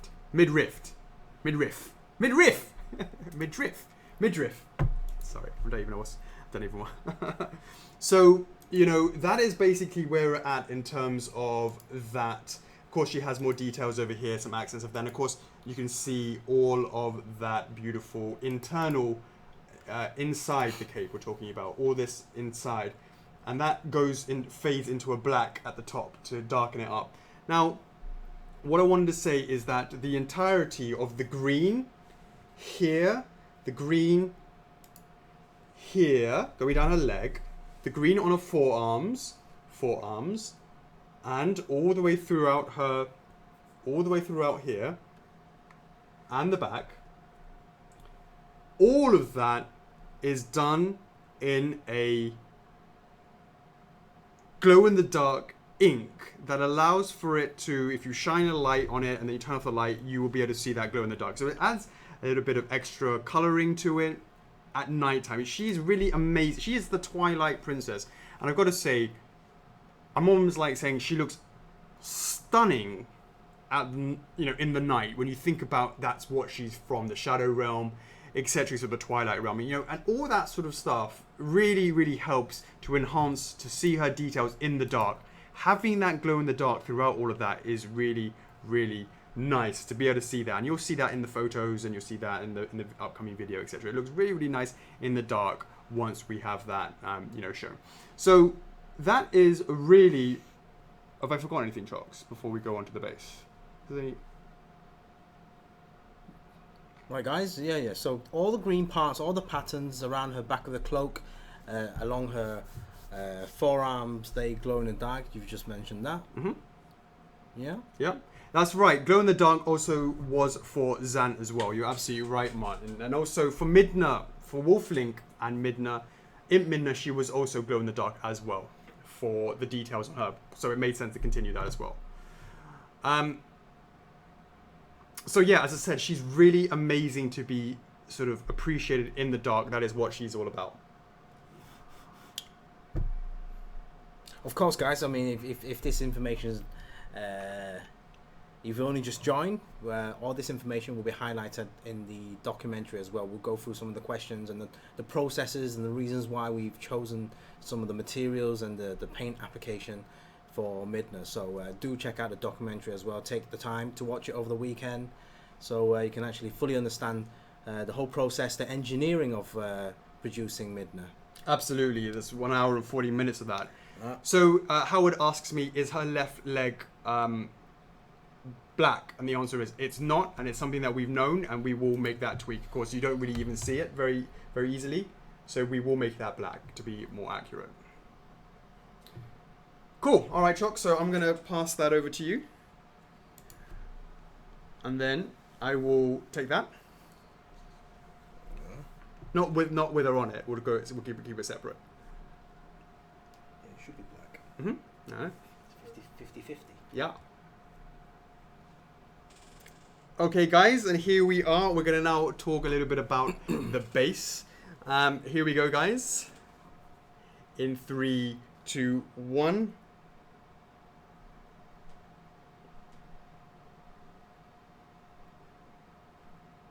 Do you guys recognize that? That is the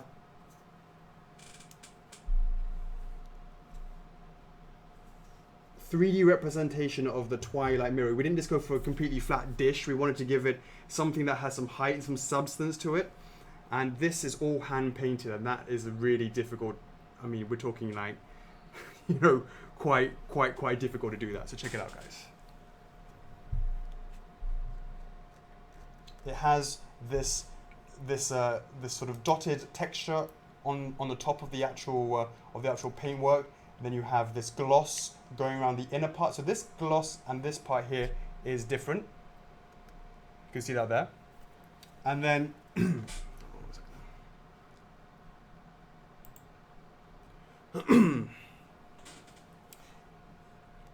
so that is it's got that dotted texture on there. Again, you can't see it until you go up close. When you see it up close, you can definitely see it. So there you can see that lovely dotted effect on that, and that is all the way. Get a picture of that. Excuse me. There you go. You can sort of see how that goes throughout there. Oh, that all hand done. Is it showing up? Yep, it's showing up nicely. So there you go, guys. It is the Twilight Mirror, of course. It's the portal between the worlds, and of course it gets shattered at the end. And just as Midna and Link are about to get it on, it gets mashed. Of course, you have the Triforce right in the middle, and that gives you an idea exactly what it looks like.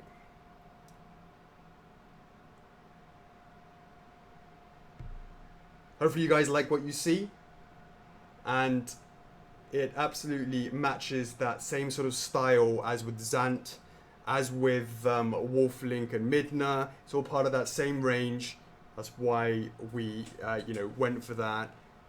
At least, and definitely it made sense to have the Twilight Mirror have representation within Midna. So that's what we went for there. Now, let's put her on it, so you can have an idea of what it looks like. Don't. Make sure I'll just to it. There you go. Okay, beautiful. All right, so this is actually what she looks like on the actual base. So the actual default pose you get is like this. So you can see, you know, it's literally that angle when you see her and when she sort of like, you know, she appears like that and then, and, you know, you can sort of see how that is like that, yeah. So that really gives an idea of the pose and how it fits against on the base itself.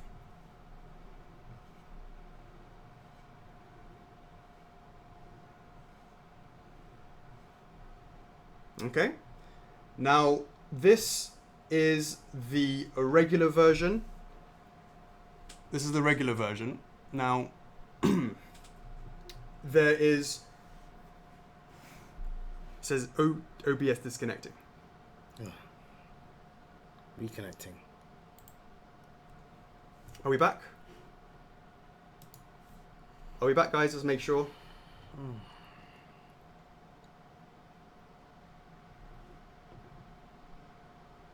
Yeah, we're back. Are we back? Yeah, I see it. Yeah? Are you sure? No, you're still locked on that. I'm not locked. Oh, the video. Yeah.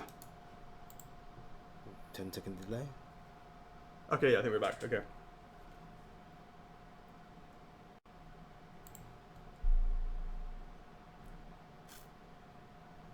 we back? Yeah, we should be back. Is everyone okay? Yeah, should be okay. Just super slow.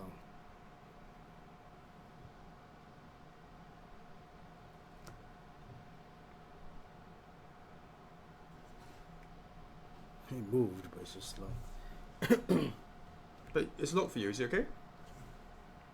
We lost some people. All right.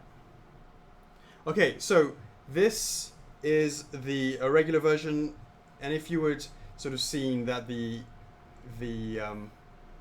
on the back of the box, sorry, the back of the base. Oh shit! I'm a bit scared. There is a button there. Of course, turn it around. Here she is. 3, 2, 1. Exclusive version comes up with this beautiful light up hair that goes.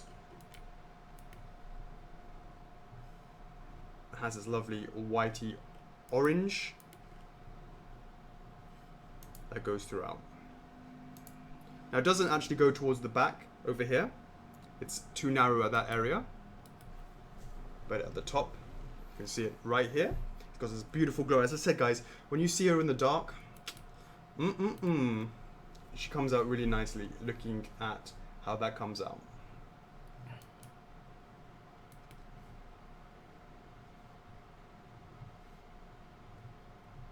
All right, guys, can you see that? Is everyone back? It seems to be some issues with people. No, it's working. You refresh it. Seems to be working. Okay, so yeah, it's got glow in the now you're getting to get it. It's got the light up hair. It's got this glow in the dark green. Now that goes throughout the whole thing, but there's something that I wanted to sort of highlight as well. This is the exclusive version, but also, you know, obviously this is the regular version. Just like with Midna, Wolfling and Midna, there was the exclusive version with Midna. She had light up hair as well, of course, for that. Now, one of the things that we wanted to do, turn out the office lights. That's a good point. We'll do that in a minute, a little bit later on. But what I wanted to say and highlight is actually that this is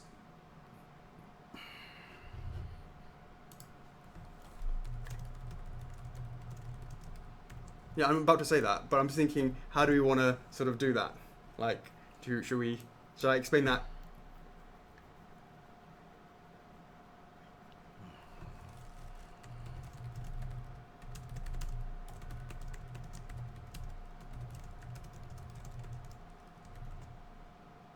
Oh, well, but it's for both of them, isn't it? All of them. Anyways, okay, guys. So just wanted to say that this comes with this paint is actually UV reflective. So if you put that against a black light, this will actually allow for it to have that glow. So you have the light of the glow in the dark, of the you have the glow in the dark for the greens. This is both the regular and the exclusive. This is glow in the dark for the greens, and both the regular and the exclusive has this beautiful base with the orange that reflects against a black light and has a I almost took her out. Has a glow. Look, I watched the video of it and I bring it back. Here we go. I shit myself. There you go. I'm not worried falling on the floor. I'm just worried it leaning and snapping her legs. Oh, okay, right, sure, okay, back, cool. Yeah. And then having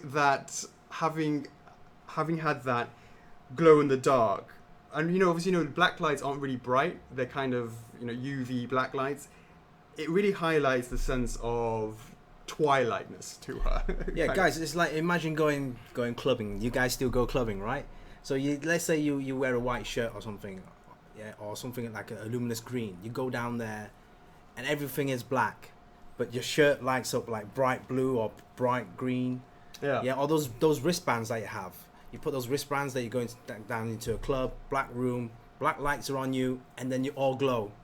So that's kind of the effect that the base has right now. So you imagine this in the dark, the base with the UV lights. Sam has to say strip clubbing. Yeah. Well, whatever, right? You could be wearing those bikini, like UV bikinis, right? Whoa. So that kind of like black light shine on the base. So the base kind of like gives that kind of a glowy effect. Yeah. These individual grooves, these are etched in grooves, and then being painted with the UV paint application around the edge, around the underside of the top layer, and then also the inner side of the top layer. So that will all lit up. And then you got the whole green patterns all over Midna's body, on her thighs, on her arms, and then through the cloak all the way around the back. Yeah, on the inside as well. It looks. Yeah, really nice as well. her she has patterns on her right thigh, so that lights up as well, glow in the dark, including with the long orange hair piece as well. That lights up as well, so you can imagine the whole thing lighting up in the dark, which is quite smart. That is the exclusive version. For the regular version, you get everything what I've just mentioned, apart from the light up hair. So if you have yourself some black lights at home, like when you go when you like go on a holiday trip, you go to hotels, you bring your own private UV light, right? So you start scanning. Oh shit! Right, you see those documentaries, you start scanning those bed sheets. So that's the kind of thing, the effect that we're getting on here, right? God. So make sure when you CSI. Chocks style. So guys, if you bought this Midna base and you open it at home, make sure you bring out that black light and shine on that base, because hopefully the CS team has made sure the base is totally clean before they pack this up. Because we don't know what happens in the factories, but but that's quite a cool feature for you guys to play around with at night. Absolutely. Hold on 1 second. What's up? Okay, I'm gonna do something. Okay, okay, guys. Now, what I wanted to do is, we're gonna be turning off some lights in a minute, so we can sort of show a little bit of that demonstration.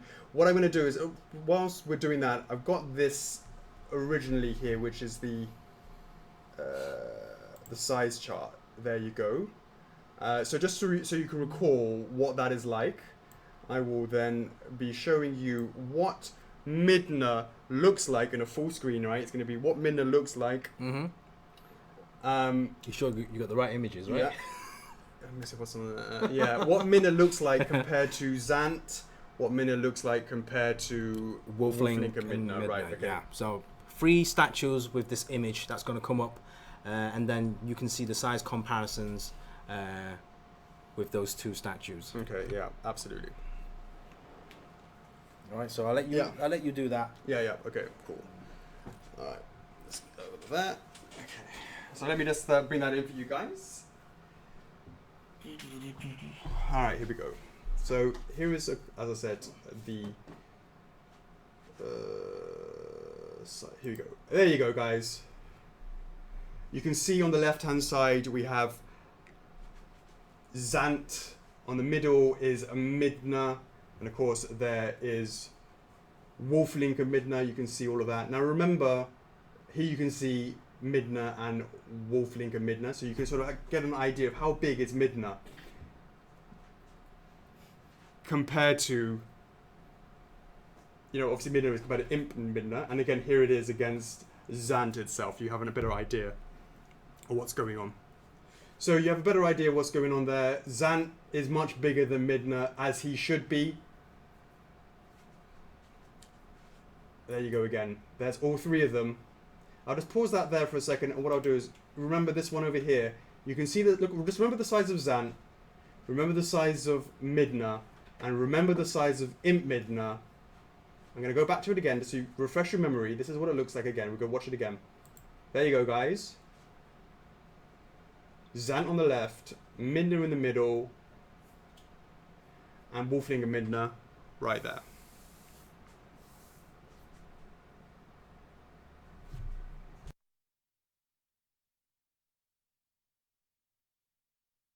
All right, so then so you got, again, we just wanted to make sure that when they're put together, they actually true to scale to make sure that they're there.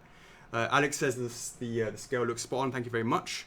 Well, TP Ganondorf. If you, I didn't bring a TP Ganondorf, but if you checked the relationship of the size between Zant and Ganondorf, it's correct, and therefore by definition, Zant and Midna and Wolf and Midna. So if Zant and Truthful Midna's size relationship is correct, and Midna and Zant and Ganondorf's size relationship is correct, therefore Ganondorf's and Midna's size is correct. And of course, if you look at the original size chart, look at the size of Ganondorf. He was and is a big boy, especially compared to to Zant. Just so you have a better idea of the sizing.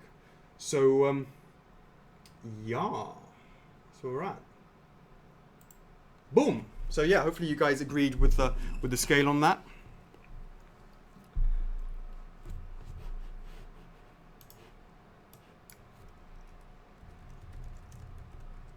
So do we? Yeah. Okay. So why don't we go and talk a little bit about the pricing, Chocks? All right, guys. So just to recap.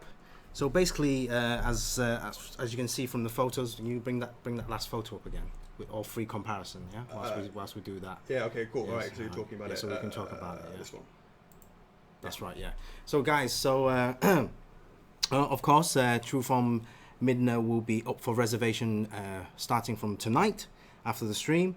There's going to be a regular version and exclusive version. Just a recap on the regular version. The regular version will come with the base and the body. Remember, guys, that there's going to be a glow in the dark for the full body and the cloak, the patterns, the green patterns, and the base will be painted in a UV painted application. All right, so that glows in the with black lights shown on it. And then for the exclusive version will be exactly the same as the regular, but with the addition of the internal rechargeable removable battery with a USB socket, which allows you to charge the battery, and then which means if you press the button, the light, the orange hairpiece will glow. And then yeah, so there you go for the exclusive version. And obviously for those guys that are pre-ordering or reserving of the weekend, we do have 5 warehouses across the world, so UK, US, Canada, and EU and China. So if you're around those regions, there will be no need to pay for any custom fees or taxes. We will deal with that side. So what you see is what you pay for the shipping costs, and we will have up to 12 months flexible payment plans for this one, so you can spread the cost out for those 12 months. And so after tonight, the validation day will be next Tuesday, which is 15th of May. And then, yeah, the pre-orders will be open up for a full 1 month. So the pre-orders will open up until 12th of June. So guys, so don't rush. Take the time to enjoy the documentaries, the information, the stats, the conversations in the club afterwards. Get into the hype, get into the, into Legend of Zelda, pick up the game over the weekend and start playing it again. So you have plenty of time to check that out. But if you want to come back on Tuesday and validate for those day one extras, just be mindful of that as well. So we don't take full payment up front. We only take a 10% deposit on that. So guys, if you have any questions, make sure to ask any of us in the club anytime. So we will explain it until you're very happy about it. And we will also post a FAQ on the blog as well and share that out on the main page and in the club. So all that information will be there for you as well to enjoy. Yeah. Yeah. So over to you, Alex.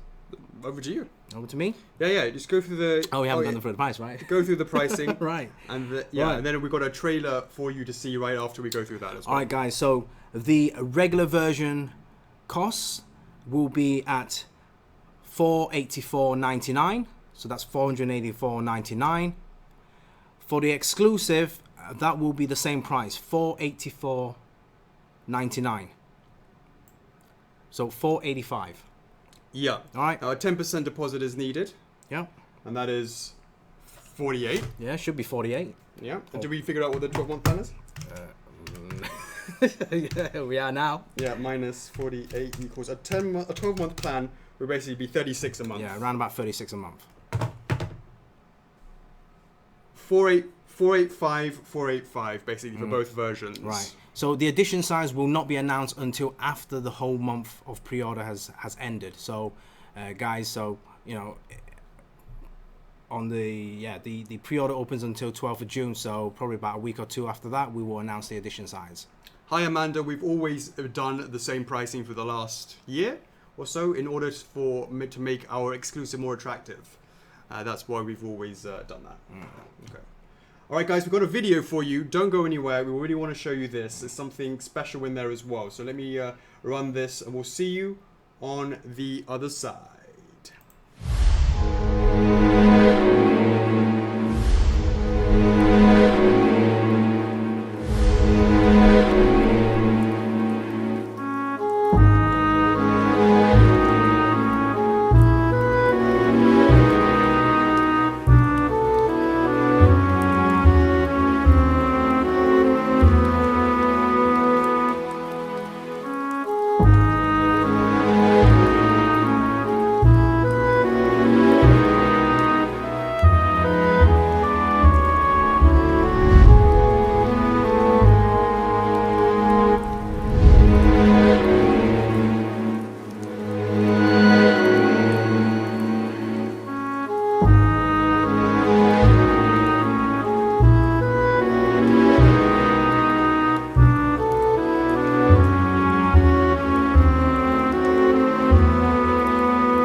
let's talk a bit about that definitive edition. We are over here. Oh, can't kind of sort of see that. Okay, yeah, that's yeah. Pull back a bit. got your chair in there. Come over there a little bit. Come forward or come back? Come forward a bit. Come forward, yeah. That's it. Alright, okay, so here we go, guys. This, of course, is the definitive case. The definitive edition. Now, the definitive edition, obviously, this is a monster case. That is, to be clear, this is the definitive edition. It is not the exclusive, and it's not the regular. The regular and the exclusive is what you've already seen. The definitive edition comes with this extra case. Now, to be honest with you guys, we wanted to just try something different. A lot of times we've seen people requesting cases. Some of the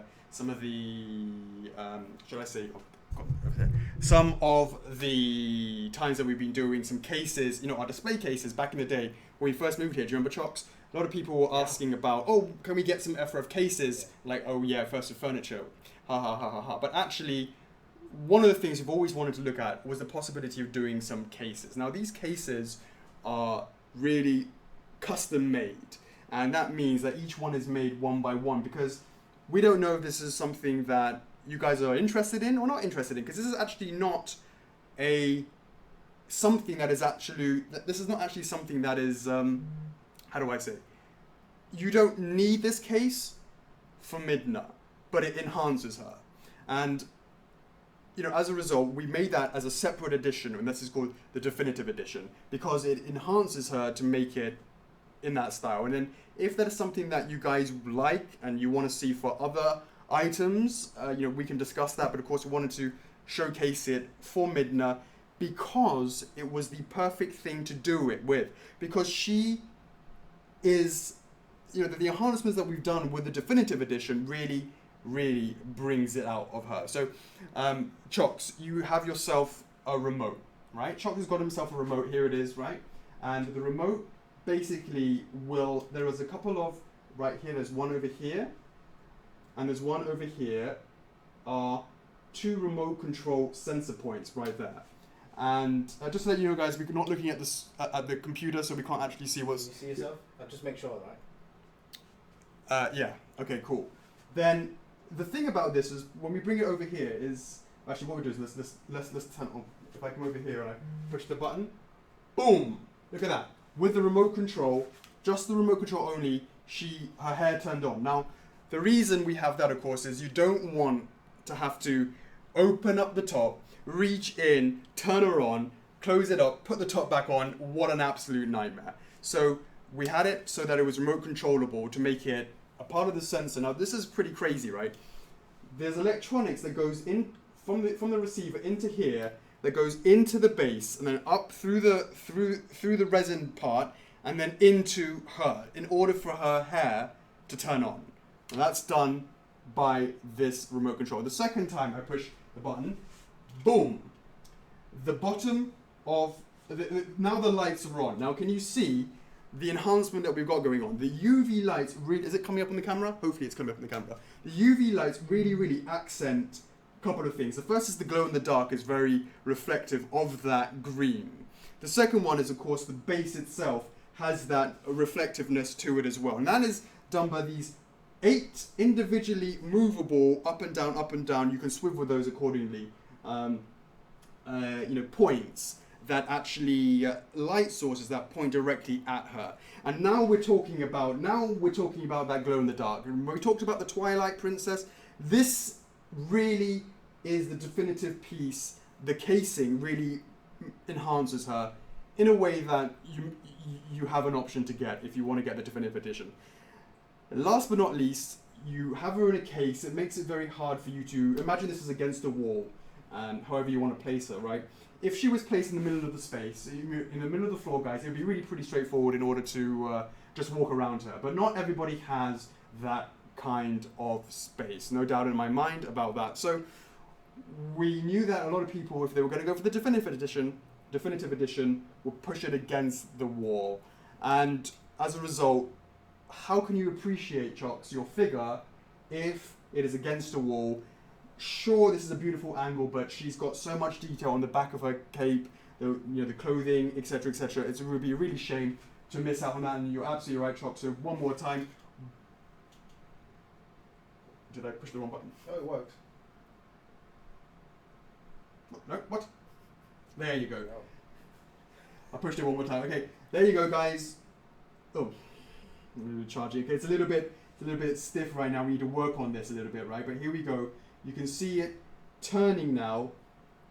And again, this is a prototype that we know we need to make some tweaks about this to make it that smoothly turning, right? And that's something that we're here at a prototype stage. There are some changes that we're likely going to make. One is on the bottom. If you actually now look, Chocks, if you bring it over here, now, yeah. but if you come a little bit closer, right, you'll see there's actually from the bottom of the base. Make sure it's on the screen first. Yeah, it is on the screen. Yeah. Okay, cool. You can see at the bottom that there is from the bottom to the top. Can you see it? Yeah, from over here to over here, there's actually a height enhancement. So, Chocks, if you bring it back, you can actually see she actually goes up a little bit, and she's more in the center of the thing.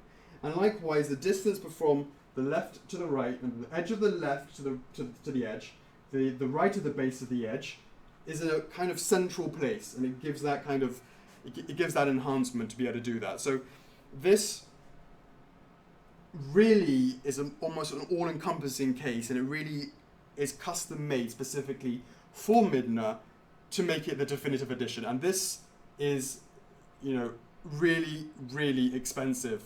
Sorry, guys, because there is so much things that are a part of this that makes this piece. Now, we will be adding some things like some printing of that, just to sort of say it's Midna, the F4F logo, in a kind of gloss effect. If you look at any of the art prints we've done, we have that sort of thing where it has a little bit of a gloss. So if you see it, it catches the light at certain angles. It's nice and subtle to bring it back to being all about Midna. Now, when we talk a little bit about the makeup of it, I want to be really clear about something, guys. This is the first time that we've done this, of course, as you know, and we're not 100% sure ourselves. There are some tweaks that we need to be making.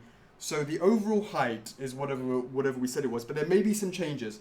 In order to make sure that the turning of the base is smooth, we might need to find that some part of the bottom part might need to be changed to plastic in a way that we have it, because that's about functionality that you can't get with resin, and it might be just talking about a little bit of the bottom, most of it, certainly the top part's all in resin, just to make sure that it's smooth. Now, this is quite smooth right now, I've got to say, but there have been times, as you saw at the beginning of the stream, where there's some slight jerking.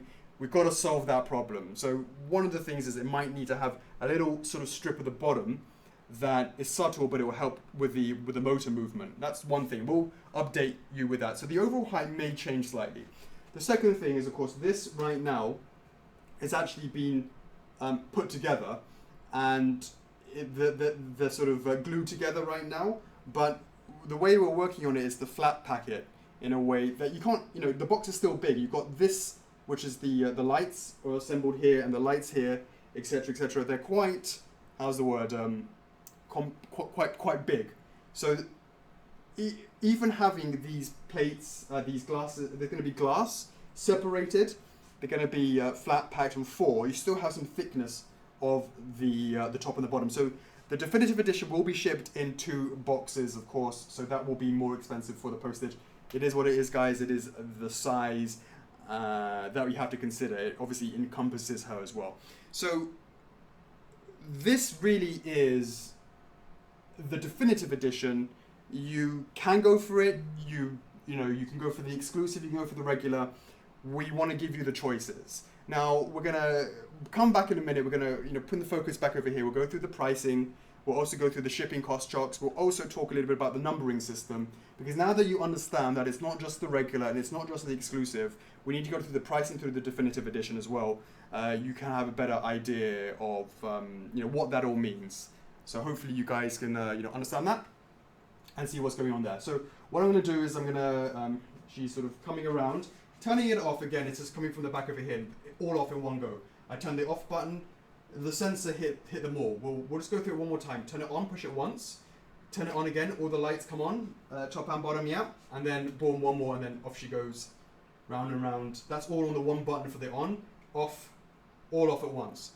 On, lights, turn, off.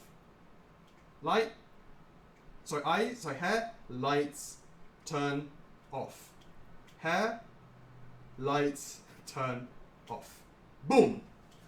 Alright, Chocks, I think we can bring it back. Yeah. And there might be some questions that we need to be answered. Thanks for that, Chocks. And then we can turn on the light and go through the pricing and all that sort of stuff as well.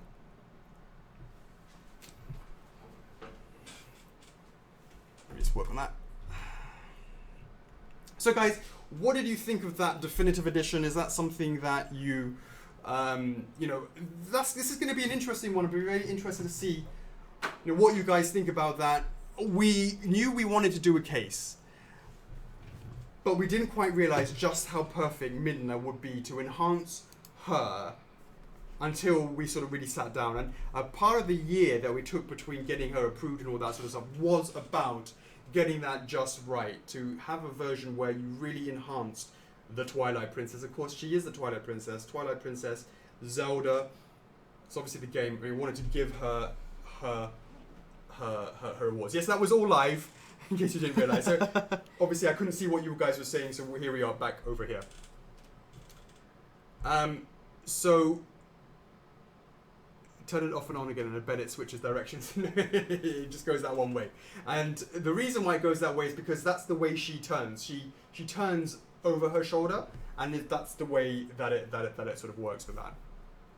Oh, Chocks. So we hit over 500. So what? Oh, really? Yeah. So that's another. Sorry, another guys. I I was holding the camera, so I didn't see that. That's amazing. I've only just seen it as well. Oh. Can we change the UV bulb easily? I believe so. Should be able to, yeah. Yeah. We're going to go through. We'll go through those and confirm. I'm going to be honest with you, a lot of this sort of stuff is some, there's a lot of question marks around the definitive edition, for sure, that we do not have 100% the answers right now. We will work throughout that and keep you guys updated based on what we have, the information that we have. Yeah, I mean, I see a lot of people saying she was turning the wrong way. We'll look into that one, all right? Whether the turntable is turning left or turning right. It's turning left. It was spinning that way. I what? Believe. Yes. The remote. I'm sure it was. They are right. Oh, are they right? See? Oh, right. It's the wrong way. So it should be spinning away. Yeah. We'll look into that, guys. There you go. Look into that, guys. See? Got my eyes on it. Got my eyes on it. So, does the one with the case have an edition size? Nope. They are all open for the 1 month. Now, guys, I'm going to be honest with you guys. We are not specialists with this. The price is expensive because these are all they're not custom made. Well, they're custom made. Yeah. The reality is, a lot of the ones that you may have seen in the market, they are made with plastic and they have a mold, and the parts are they're plastic. But that's because they've invested in making a line of them. Now, if we ever get to the point where this is something that's popular, that we decide that actually we can start doing a range of these, and we then start going to create them in. Well, personally, I've got some display cases at home, right? You get some really cheap ones where, sure, they're made out of plastic, they're mass produced, but when they're adding the slides, it usually have like slots where they slot it in. So on the sides of the corners, you can see the actual slots where they attach the plastics together, and they're very flimsy, and they can get scratched easily.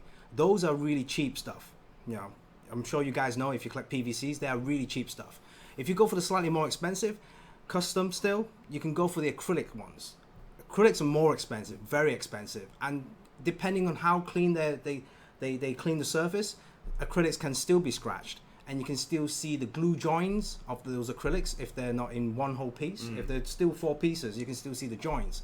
And again, they're usually toppled with either acrylic base or a plastic base. And again, that's the next step up from the mass-produced PVCs, but they are still relatively quite expensive, and you can never get them in the right size because sometimes the guy at the acrylic shop, they have to specially bend those acrylics, so sometimes they don't get the shape correctly. Sure. And obviously with this one, what we're doing now, this is much of a bigger scale. And right now, of course, we've got acrylic sheets with sharp corners, but we're also looking into different materials to try and get that flat pack system in place. So if in the future this becomes a core line where the other statues come into play, we have that system locked down. We know how to pack these up properly. That's right. It's always hardest for the first one. And a lot of people were like, you know what, it doesn't make sense because all my other ones are not in this case, and therefore it will look weird to have it with it. And I totally understand that, and I totally can appreciate where you're coming from. What I will say to that is, we have to try it with one piece. to see if there's a demand for that. And if there is a demand for that, then that's something that we can look to actually retroactively adding it to others if there's a demand for that, Chocks. As simple as that. And we knew that it made sense to try it out eventually, but we wanted to really make it with Twilight Princess. With Midna, simply because the reason to have this display case really enhances the piece in a way that you couldn't get on its own. Yeah, and guys, I mean, when we were talking about the regular exclusive with the glow in the dark and a UV painted app, this is where it enhances, because in there with those 8 individual UV lights, they're all shining towards that base. Imagine that all lit up constantly without you doing anything, just using a remote control. And then with the glow in the light spinning, with the statue spinning around, I mean, all you need is music. I mean, like I said, we're trying to make this as premium as possible. We're not going to cut corners. We're going to add, like Alex said, we're trying to put our logo on there, and also try and... But in a subtle way. In a subtle way, yeah, like the art print. So same goes with the Legend of Zelda, Twilight Princess, True Form Midna, something that represents that line. Right. Yeah, for Midna, specifically tailored for Midna. I mean, we went through different ideas, maybe even etch a plaque or something like that. But again, this is still a lot of back and forth phases where we need to determine. That's why hopefully you guys will like this one, because it fits in very nicely with Midna for sure. I mean, I was like having second thoughts when we had this concept as well, but having this in person and actually looking in real form, all it needs is just...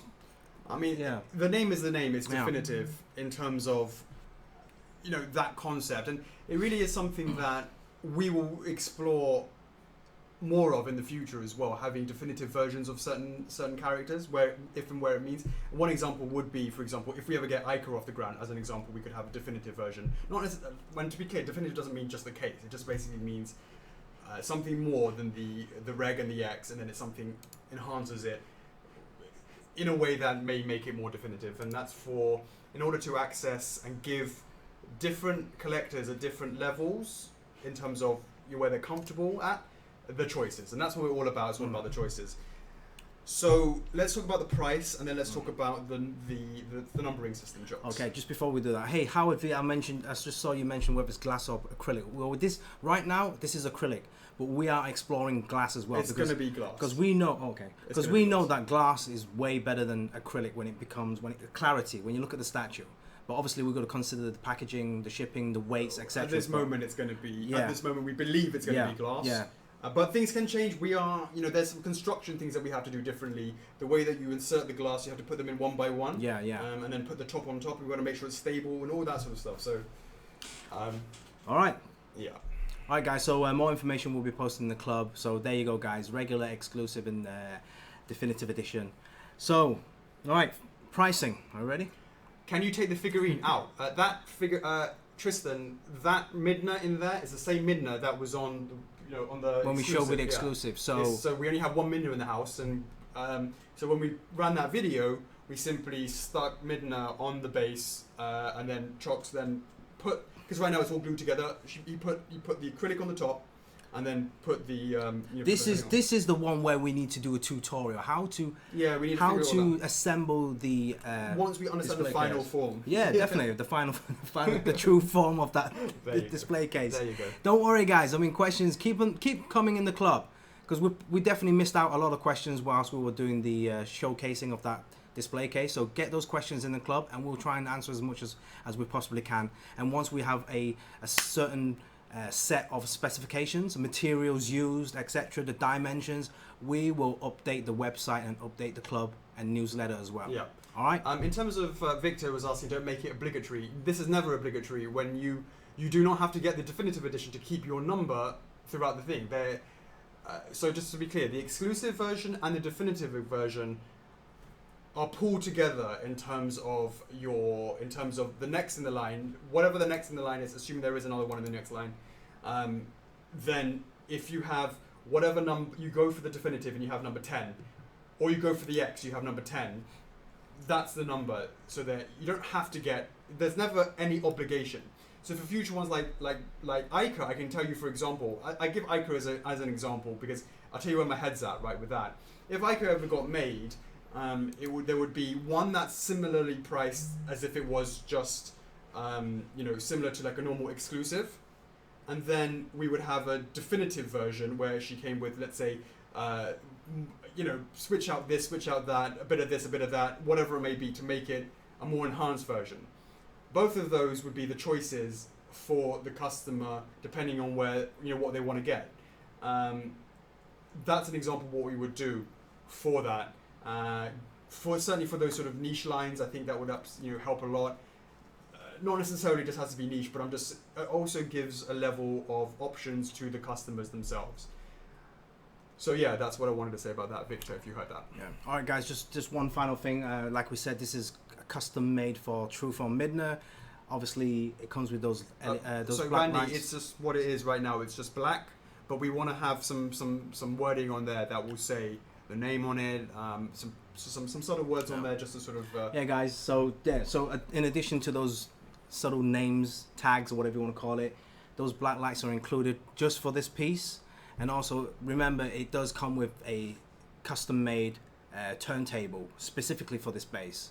So in the future, if this does really well, we might have some just plain display cases for those statues that don't have UV painted apps. So we are adjustable to that aspects. So are we ready now? Yeah, sure. Just to say, Wispowski, thanks for that. I'm aware of that as well, so I appreciate you mentioning that as well, and we will certainly look into that. All of this is still a bit of a work in progress. We are not, and I apologize about that, guys. We need to get this experience to understand better, and so we'll have more clarity later on. All right, guys. So pricing for this one, definitive edition, with the Trueform Midna statue and the custom-made premium display case. I can tell you it's the same price. You keep stopping me every time I'm trying to measure the price. It's the same price as... Okay, you could go no, ahead. No, you want to explain it. It's the same price as the cost of Midna herself. So to give you a bit of an idea of the cost to us from the factory, it's the same price as Midna. There's a lot of extra things in there that is beyond a normal display case, as we talked about. So I just want to give you an idea. However, we have subsidized this because we're learning, and we should subsidize that as a result until we know 100% what we're doing, and we have better ideas on the numbers, and we have a better idea of the materials and all that sort of stuff. We are subsidizing this. So I'll just leave you with that. So go over to you, Chocks. All right, guys. So the Trueform Midna definitive edition with the Trueform Midna statue, as well as the customized premium display case, we have that at $784.99. So that's $784.99. $784.99 for that. Now, again, we were quite. We sort of sat there when we made this and we saw it and we went, okay, that's expensive. Sure. In terms of the cost to us, and if you were really straightforward about it, and you would consider, if they're both exactly the same cost, you would go 485 times by 2 for an idea. But as again, we said we needed to do what we could to just sort of almost take a punt on this and hopefully see if this is something that, because we'll never know, because it could be something that could be part of the core range, and that's something that we've been talking about before, going into first for display cases as an example of a supplementary line that could do it. So yeah, 785 for the definitive edition. We tried our best. That's where we're at, guys. I think something that we can be very sure of is that what you see in the documentary and the hype video and what we've just shown live, that display case can only get better. We are finding ways to improve that. That, to me, I can definitely see this getting better than what we've shown now, because obviously there's structures and stuff that we need to enhance it as well. So hopefully you guys have some faith in that. This new idea, this new concept. Yeah. You guys been asking for like display cases, so hey, this might be just one size. If this really works, we can also play around with different sizes and maybe have different color codes depending on the type of line you collect. So, you know, in terms of that, here we are. $78, I guess. $78 for, or $78, yeah, for the Deposit, NRD, yeah. for the deposit. So on a 12-month plan, I guess, off the back of the paper napkin, it's about $60 a month for the 12-month plan, something like that. So there we are, guys.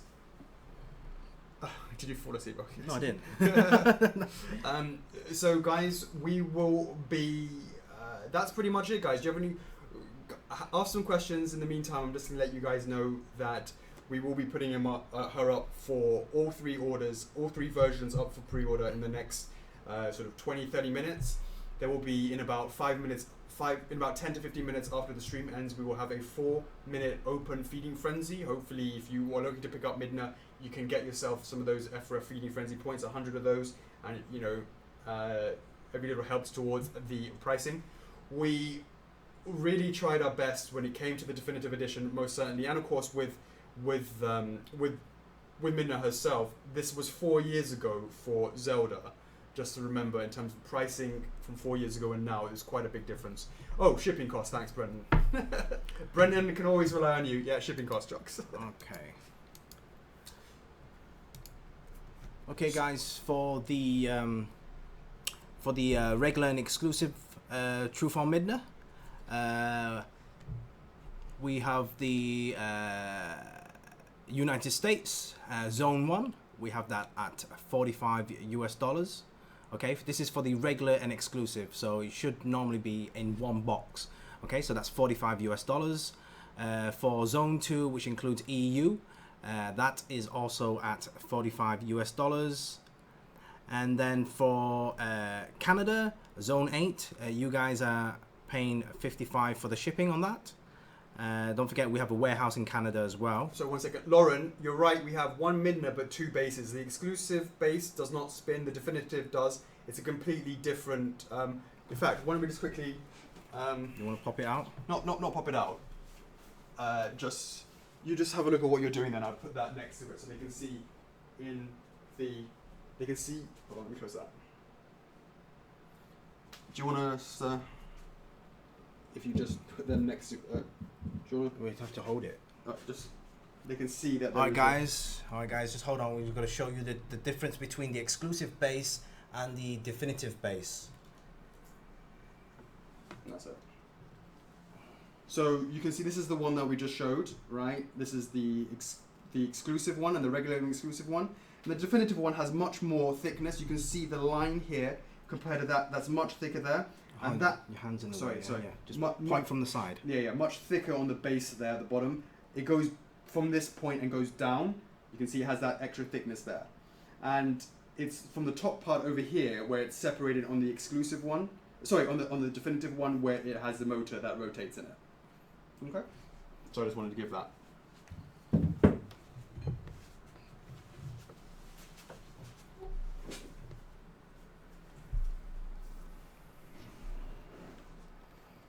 What? What is? Has it got caught or something? Is it still off? It's off, yeah. Shouldn't be. Is it all connected? Yeah. Alright, let me try that again then.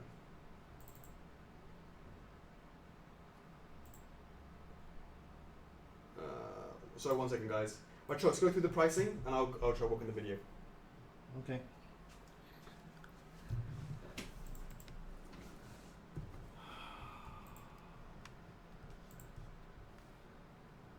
So guys, did you get that video image? So the base are different for the exclusive and the definitive edition. The definitive is specially made because that has to be remote controlled for the base to turn.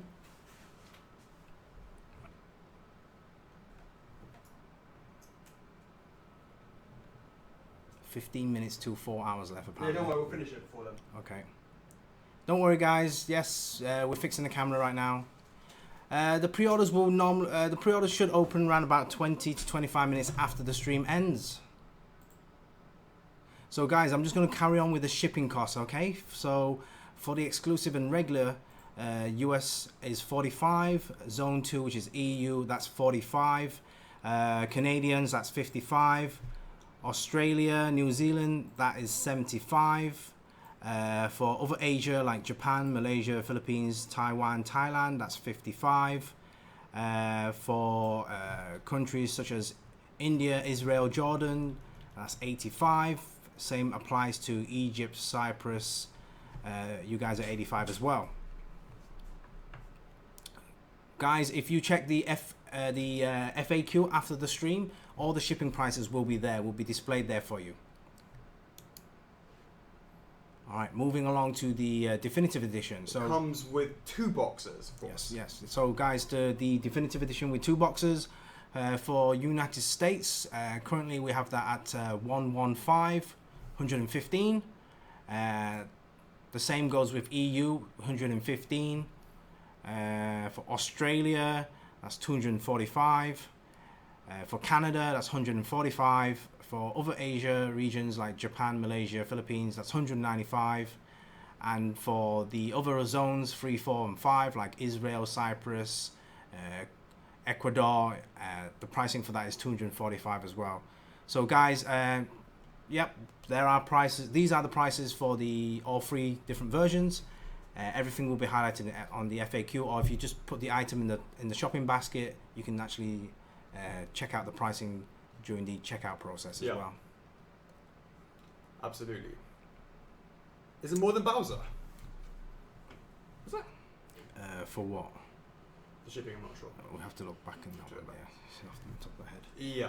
All right, cool. So that is where we're at, guys. We are going to be... Chocks is going to be putting a post on Facebook. Hey, Johnny Staples, that's 115 for US. Madeline, Clayton, Miss Clayton, sorry. I'm not sure where you are, but if you within our warehouses region, you shouldn't need to pay tax. If you're in the US, if you're in the EU, if you're in Canada, you do not pay any import duty. A numbering system. I think we. The numbering system. Okay, so the regular. Only if you have the regular of the Ganon's Puppet Zelda, you have the rights to only the regular of Midna's without having to worry about validation. If you go for the exclusive version, if you've had the exclusive version of the Ganon's Puppet Zelda, Ganon Puppet Zelda. You're right. Yes. So Ganon's Puppet Zelda. Oh right. Okay, that's right. Ganon's Puppet Zelda is the only one. It has no exclusive version. You're right. Okay, so. Ganon's Puppet Zelda, whatever you have for that, you have the rights to either the regular or the exclusive for Midna. Thanks for reminding me, Chocks. Now, you can go for, if you go for the exclusive, or you go for the definitive edition, those will be the number that you get to have the rights to the exclusive version of whatever the next in the line will be. So, we will be back on Tuesday with regards to that for the launch. Chocks, we're gonna have to scream through this because we've got it's gonna cut off in a minute. Right.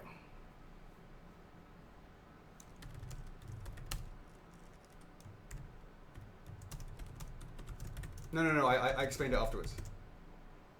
No. Yeah, Ganon Puppet Zelda. You have the choice because that's the only one of the last one in the range. Right. You can either go for the regular or the exclusive of Midna. It's up to you because there's only one version. Oh, I thought it was this. No, not at all. No, as in you can go for the regular or the exclusive or the definitive. You have the choice because there's nothing to compete against. All right then. And that's what I mean, yeah. So yeah, you all can go for the reg, the X, or the to def. clarify the Sorry, team that's what I on meant. that. Yeah, you're yes. right. Okay. Yeah, you can go for whatever one you want. Chocks, you want to go through what you're doing as well in terms of the posts and all that sort of stuff? Right, okay guys, so after the stream we will have the reservation for all 3 different SKUs. Yasmin, they'll be very, very clear. Right, okay, and then we'll also post on the main page with a FAQ on FAQ and how to pre-order, and there will be a giveaway as well for the exclusive version on the website. No sales tax, Madeline. So basically that's really straightforward. All I have to do is just fill in a form on our websites to enter the giveaway for that one. Exclusive, definitive, all share the same line, Adam. Correct. Jorge, we've got to go soon. So the definitive version comes with a a glass case with some remote control features with that. You'll be seeing it all very, very soon. You'll see that on the website and the documentary as well that follows after the stream. Michelle Dehan, the validation will be at start. The stream will start at 10 p.m. Hong Kong time, and the actual validation starts at 11 p.m. So you'll be fine for that. Okay, guys, we're going to wrap it up now because we're literally about 3 minutes before it closes or something like that. Okay, guys. Thank you so much for joining us. Today is Friday Q&A with Chocks A number 7. T. And it is the 11th of May 2018. Thank you so much for joining us. Good. Have a great day, America. Good evening to Europe. Very, very late. Good evening to Asia, and you should be sleeping in Australia. Thank you so much for the support. 15 minutes, we will be putting the feeding frenzy. 30 minutes, there will be the post that Chocks will be putting, and we'll be opening up the pre-orders, the reservation period, and plus all of that. Ask us any questions in the club if you're not sure. Chocks, that's another one wrapped up. Alright, cool. Thank you so much for joining, guys. I'm your host, Alex. And I'm Chockles. F4F is love. F4F is And life. we'll see you in the next one. Peace! Laters.